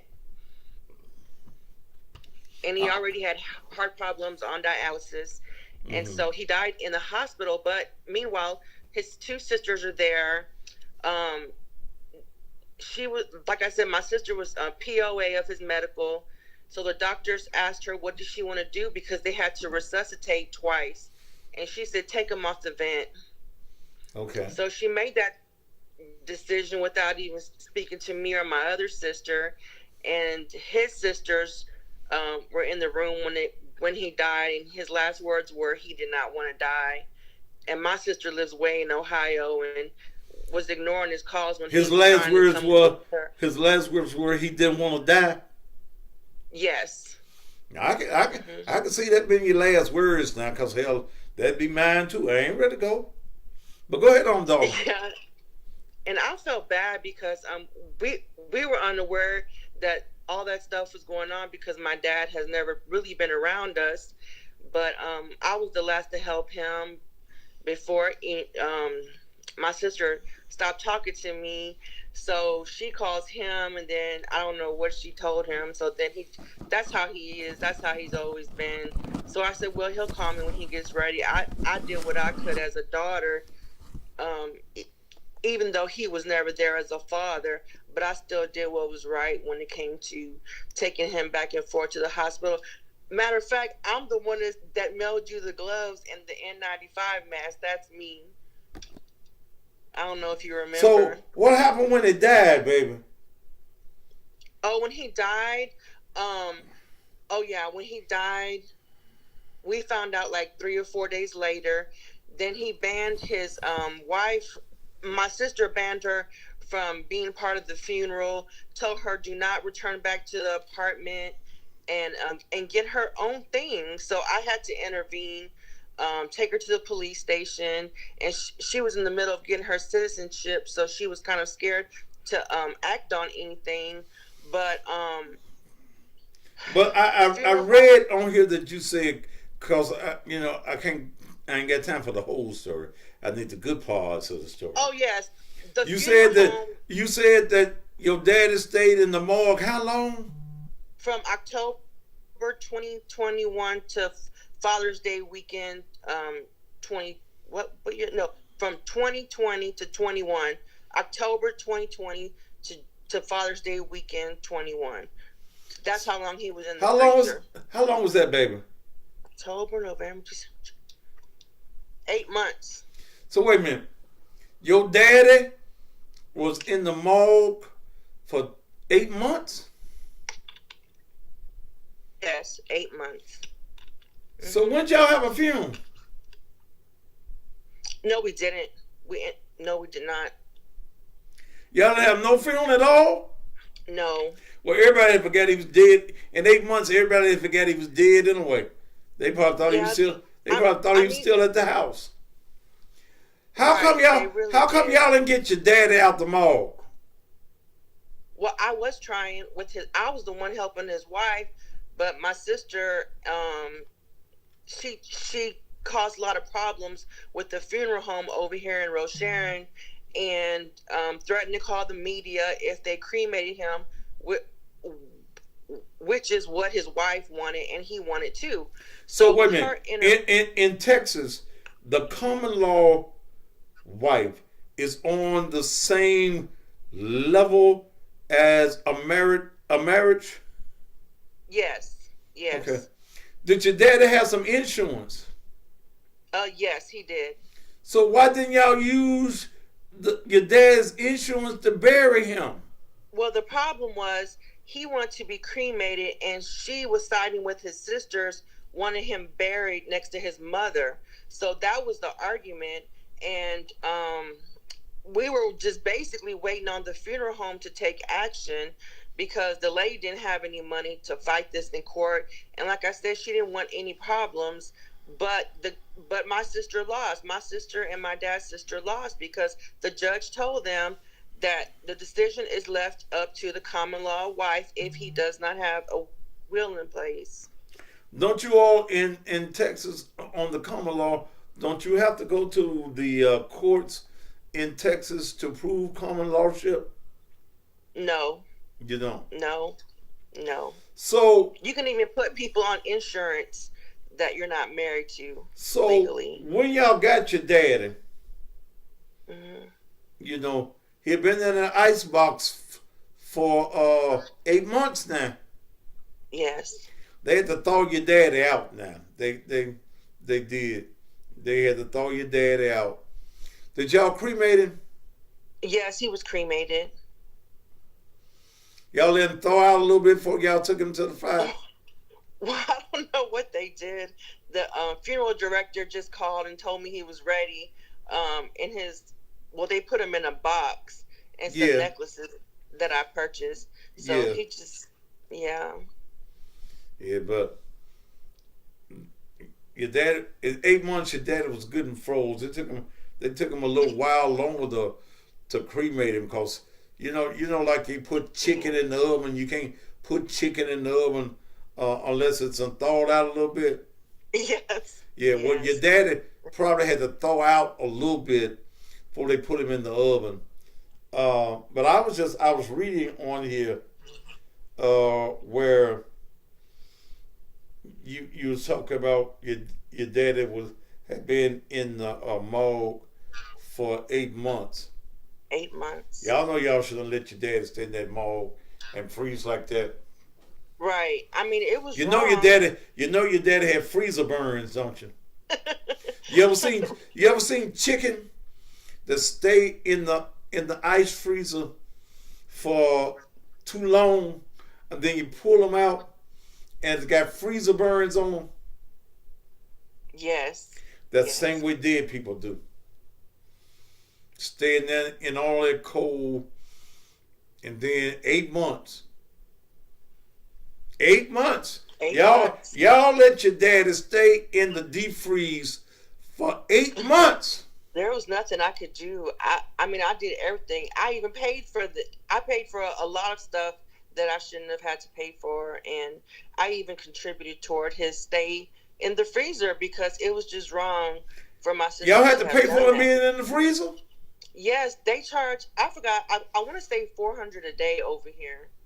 Huh? $400 a day. Wait a minute. Your daddy was in the freezer for 8 months. Y'all paid $400 a day for your daddy to stay in the freezer. Look like somewhere in all them $400, y'all could have had a damn funeral or something. Exactly. I mean, the money wasn't the problem, and it was because my sister threatened the funeral home, so they had to, I don't know, they didn't communicate with their lawyers well, and they told me that it happened to them before, where one man there was held a year in the freezer, so we basically had to wait, What part of Texas y'all in? Houston, the Houston area. You're in Houston, Texas? Yes. Mm-hmm. What was the name of the funeral home?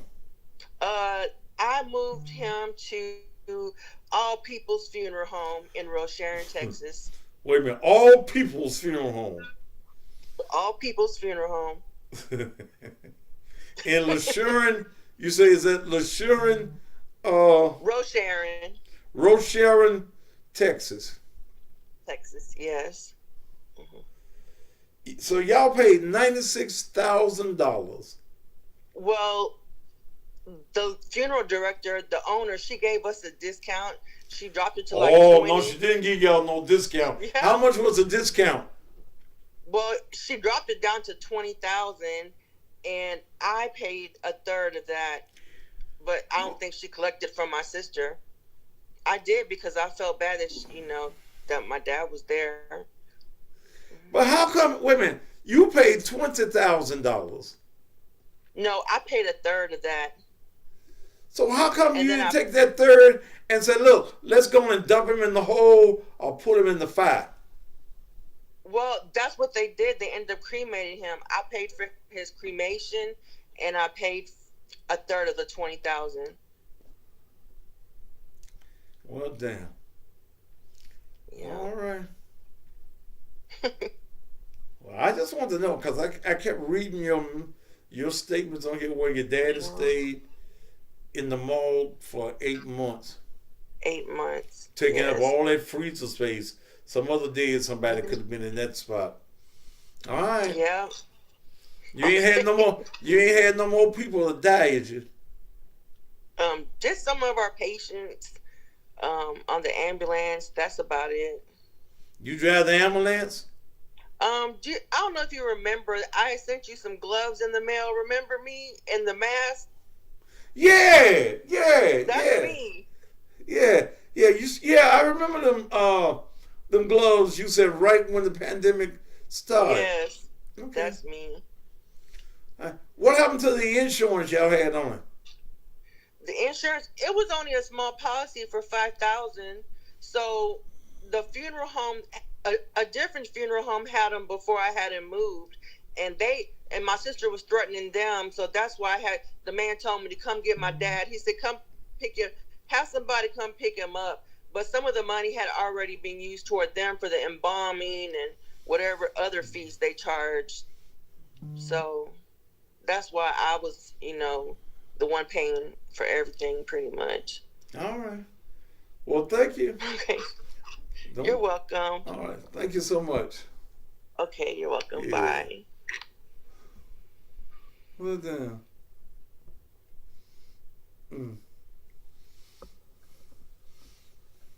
So y'all know not to go to the All People's Funeral Home in Rosharon, Texas. My God. What time is it? Is it time for me to go again?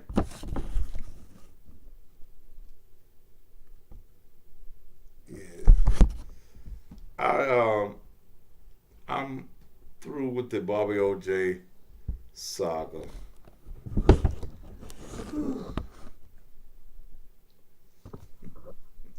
The My People Funeral Home. I don't want to be near one of your people's. See it?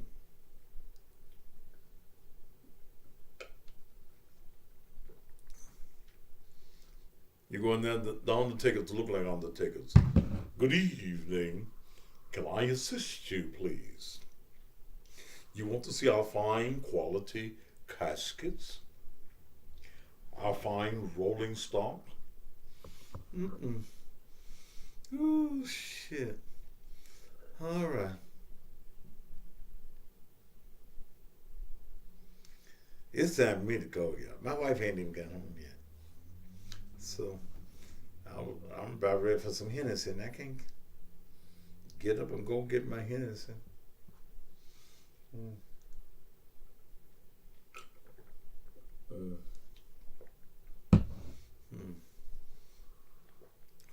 What's in my cup? Some piss.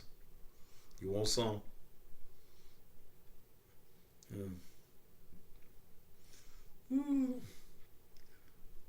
Well, since she ain't here, I'm going to take about 1 or 2 calls. Should I do that? Or should I just going to get my ass off there?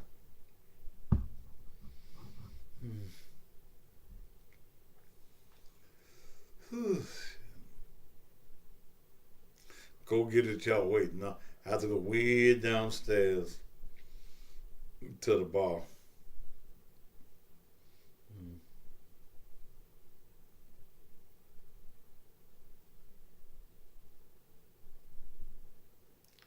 Uh,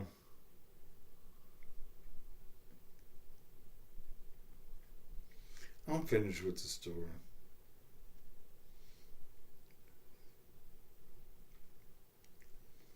I'm finished. I'm finished with it.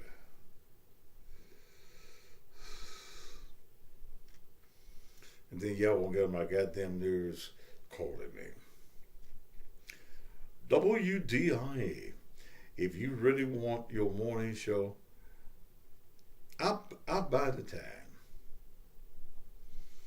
Because you ain't going to be willing to pay me what I'm worth.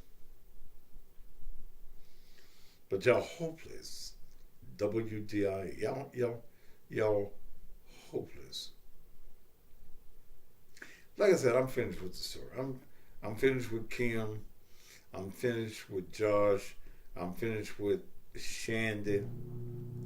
There my wife come. The garage is right. I'm right above the garage.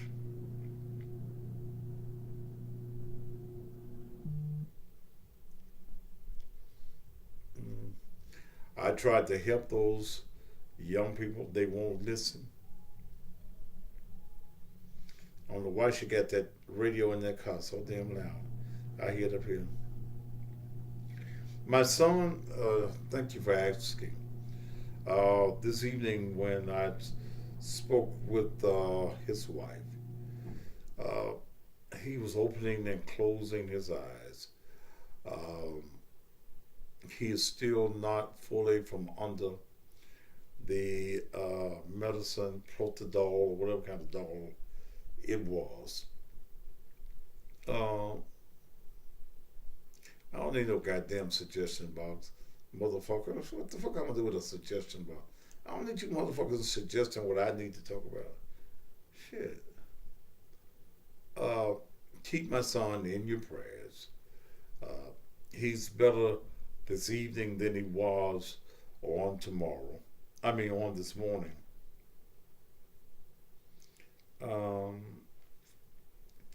And I'm just continuing to stay faithful unto God and believing in the healing powers of God. That's what I'm doing. I don't lack faith.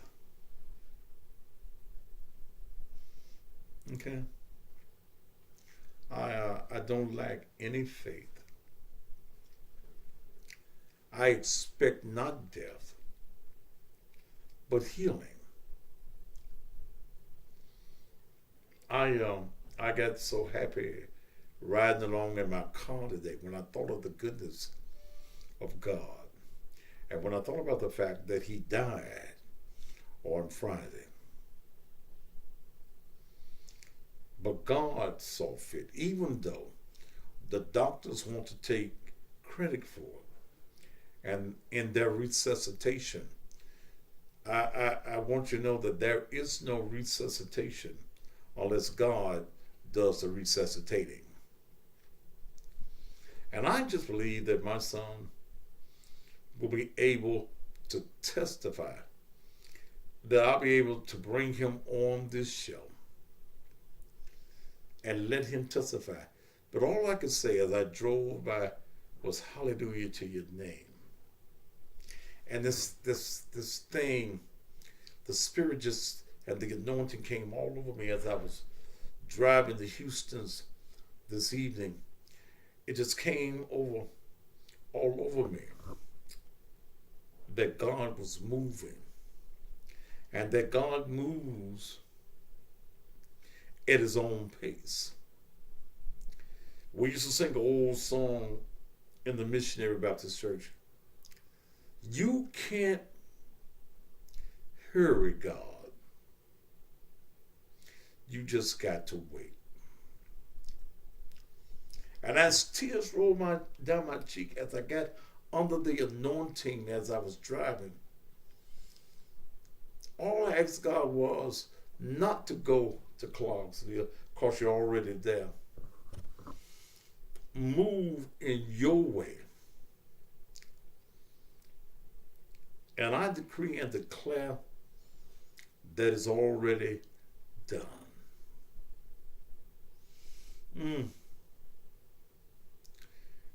Now, I'm going to let y'all go because, see, I'll get into a preaching zone.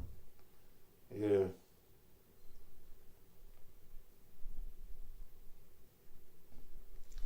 Yes, I did say fuck my son the other day because he's been hard-headed. He would not listen to nobody. And I told him something, and I told him, fuck you, man, because he's a full-grown man. But even in my telling him, fuck you, that's still my boy. So I don't give a fuck what you motherfuckers say. I treat him like a grown man. I talk to him like he's a grown man. But even though in his grownness, 34 years old,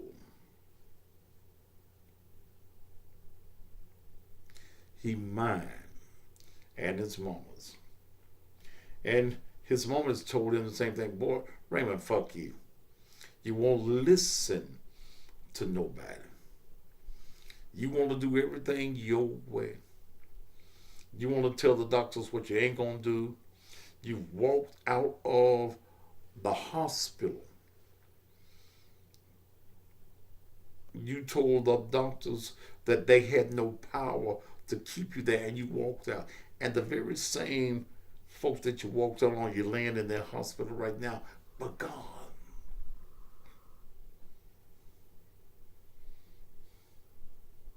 But God.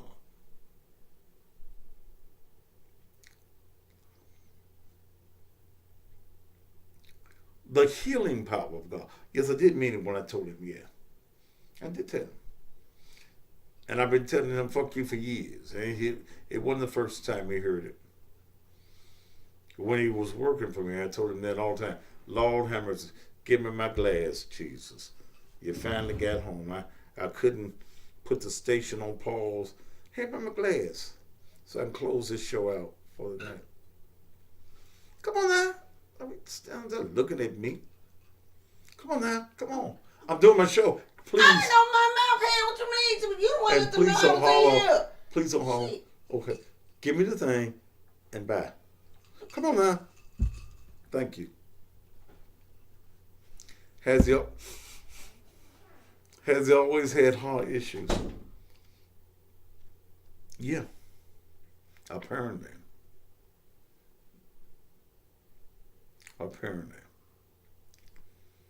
And he was drowning in his own fluids. His body has swelled to the point that they couldn't get him through that little machine. You know, the little machine that you, the CAT scan thing. His body has, and he's already a large boy, and his body has not been able, they have not been able to do the CAT scan because his body, he has bloated to the point that his body can't get through there. Okay. Yeah, well, I think that is what they call it, an MRI machine. Hell, when I had to go through it a couple of months ago, I could better get my big ass through there. So, why I steal from Miss Mail, that ain't your motherfucking business. This is my house that I run, and I'm in the middle of my show. So don't ask me no motherfucking questions about what I do or what I say at my house. Okay? So don't ask me no goddamn questions like that.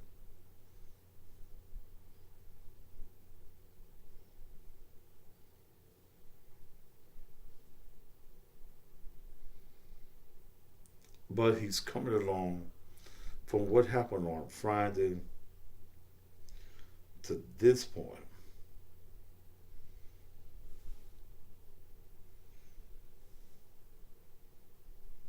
I'm grateful to God for all that He's done and all that He is going to do. Okay? All He's going to do. And I expect things from God. Yeah. I expect a miracle. I speak it into existence, though it were. And He promised me that the word would not return void. Okay? So we're just waiting on God to show out. He's already showed up. We're just waiting for Him now.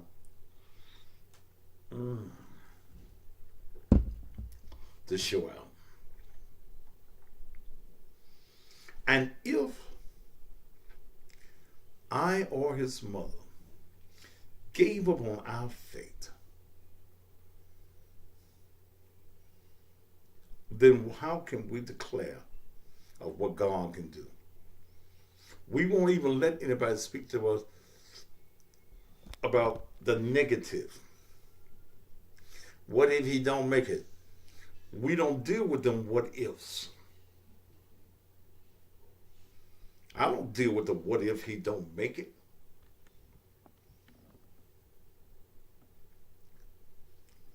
Because I believe and I accept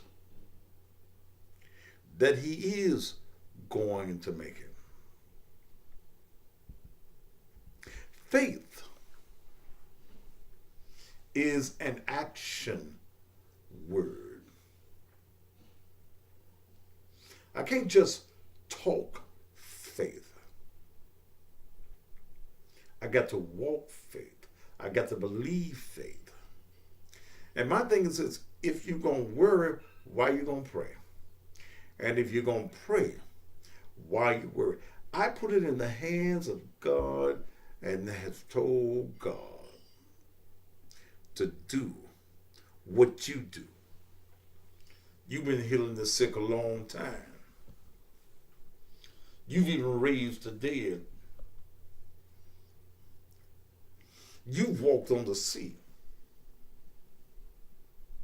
You've made ways out of no ways. You've been a hard fixer. So if Raymond's heart needs fixing, then fix it right now. Touch him now. From the top of his head to the sole of his feet. Touch it. And if you have him in a place or in a state of being where you're having a conversation with Raymond, I know he's my child. He's got a triple dose of my DNA. He looks like me. He walks like me. He got my bad attitude and personality. And as his mother was telling me the other day, you know that's your boy, and God talking to him. He probably trying to out-talk God. You mentioned them three brothers in the fire. Let me say this, and I'm gonna close my show out.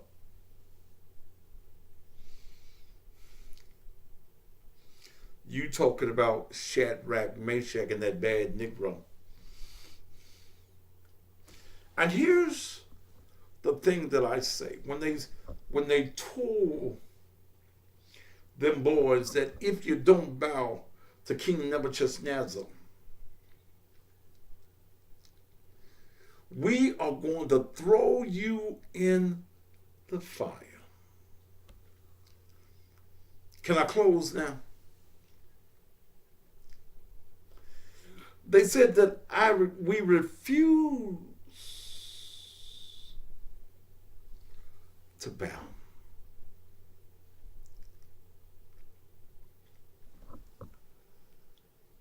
And if God does not save us from the fire, we know He's able.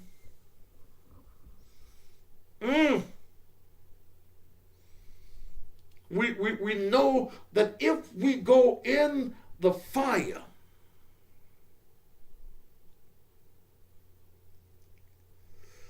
we know that he's able. They threw Shadrach, Meshach, and Abednego, they threw them in the fire. The fire was so hot that when Nebuchadnezzar's men went to look in the fire, they got burned up. But somebody was able to go and look in the fire. And the looker in the fire, see, it's always somebody that's looking at you when you in the fire. There's always somebody that wants to see you burn up. They want the fire to burn you up. When they looked in the fire, I can see the person said, 1, 2, 3, 4. Wait a minute. How many did we put into the fire? 3. Shadrach, Meshach, and Abednego. But come look. There is 4 in the fire. They had to recognize that the 4th one in the fire was Jesus. Let me tell you something. Raymond right now he's in the fire. And Satan would have him burn up. I used to hear the old preachers say that what happened to Shadrach, Meshach, and Abednego was that God took the heat out of the fire. No. I had to get older and find out about God for myself. If God had took the heat out the fire, it wouldn't have been fire. But what God did, God made Shadrach, Meshach, and Abednego fireproof. And that's all I'm asking God to do for Raymond right now. He's in the fire. The doctors don't understand how the fire is burning. All they know is it's burning. But that is a specialist at the hospital. He ain't got no license to practice. He's got a license of perfection. And what God has done, the reason that Raymond is still alive, the reason that death fought on Friday, I got him now. Let me show Thaddeus, let me show Mary, let me show his siblings what I can do.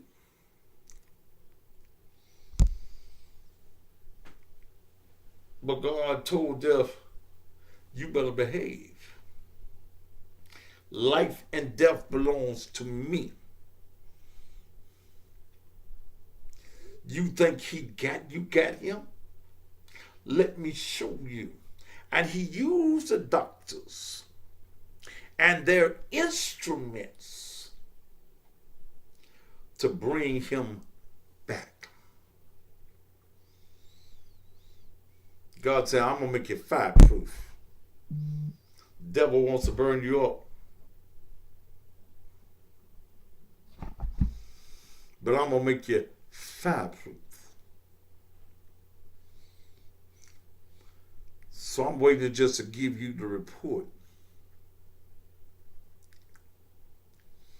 that Dr. Jesus,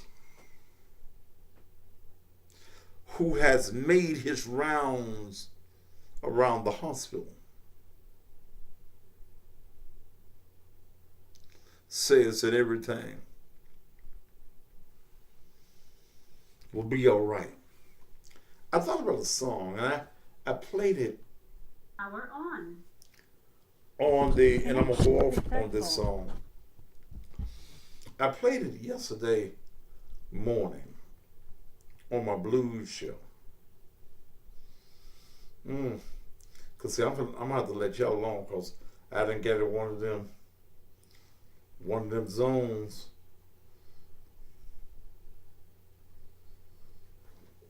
Ooh.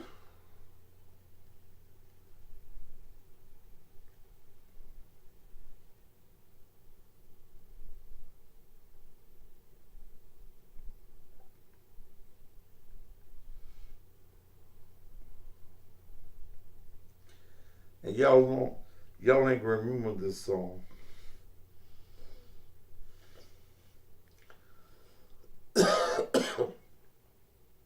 Customized car insurance from Liberty Mutual. I customize everything. Like Marco's backpack. Alright guys, if you've been injured in a car accident, you have to check this out. So, I just got this check from my... Y'all ain't gonna remember this.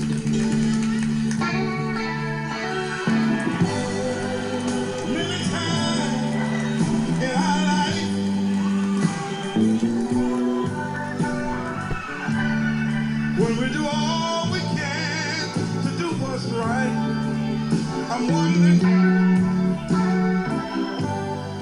do you ever have to lay awake and cry all night long? Tell me, won't the Lord help you win this fight? All you got to do, y'all, is go. God is still in charge of my life. Lord is carrying on. Go on. God is still in charge. We're gonna have to leave you now, but I want you to know God is still in charge. He's in charge of my life. Anybody know that? I'm just holding on. I'm just holding on. Can I tell you one more thing, Michael? I lay awake at night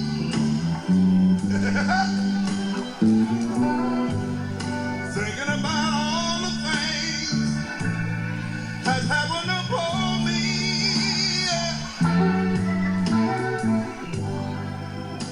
I'm gonna keep my hand in God's hand.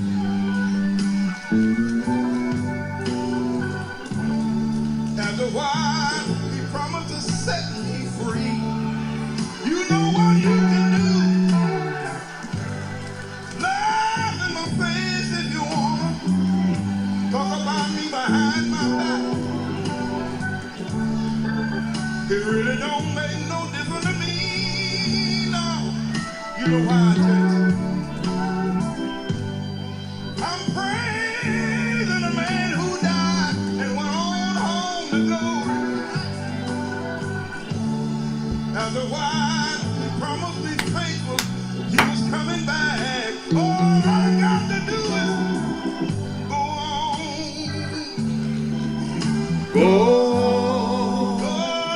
God is still in charge. I've been knocked down, I've been kicked down, but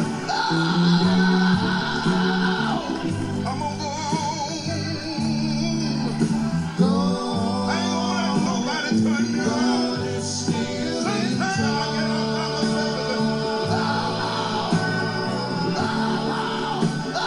God is still in charge of my life.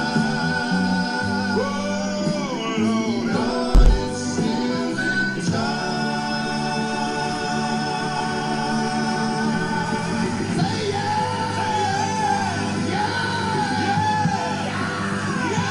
yeah. That's Brother Willie Banks and the Messengers from days gone by. Whatever the circumstances happen to be, God is still in charge. My brothers and sisters, thank you so much for Power off. being here and being a part of the show on tonight. We'll be on something else on tomorrow night. I don't know what it is as of right now, but I'm going to go around here and eat me something to eat. Thank you so much. And you know, I had to tell Mel last night, I believe it was. She was asking me what I was doing today, and I said nothing really no more than usual. And she wanted me to go to Nashville, and I said no. What am I going to Nashville for? I am not a doctor at all. I know nothing about his condition medically. God's already there. If there was something that my being there would do that would change the condition, I'd be there. But there is nothing I can do but continue to lift him up in prayer. Okay? Nothing that I can do. But I believe that this time tomorrow when I come on there, I have a greater report for you. Thank you so very much. Join me in the morning on the radio for the best in blues and southern soul. I'm also giving thought to taking the last hour of what I do on the radio every morning and have a talk segment doing that. I haven't made up my mind yet. I don't know whether it will work or not. But I thank all of you again, all of you who have prayed, all of you who have sent words of encouragement, and I received hundreds on all of my posts concerning Raymond. But I look forward to Raymond coming on the show. Go to the TuneIn app and put in WAGR 102.5. That's the Lexington radio station. I'm on for 4 hours from 6 a.m. until 10 a.m. Ladies and gentlemen, it's been a plumb pleasing pleasure as well as a privilege. But I got to say good night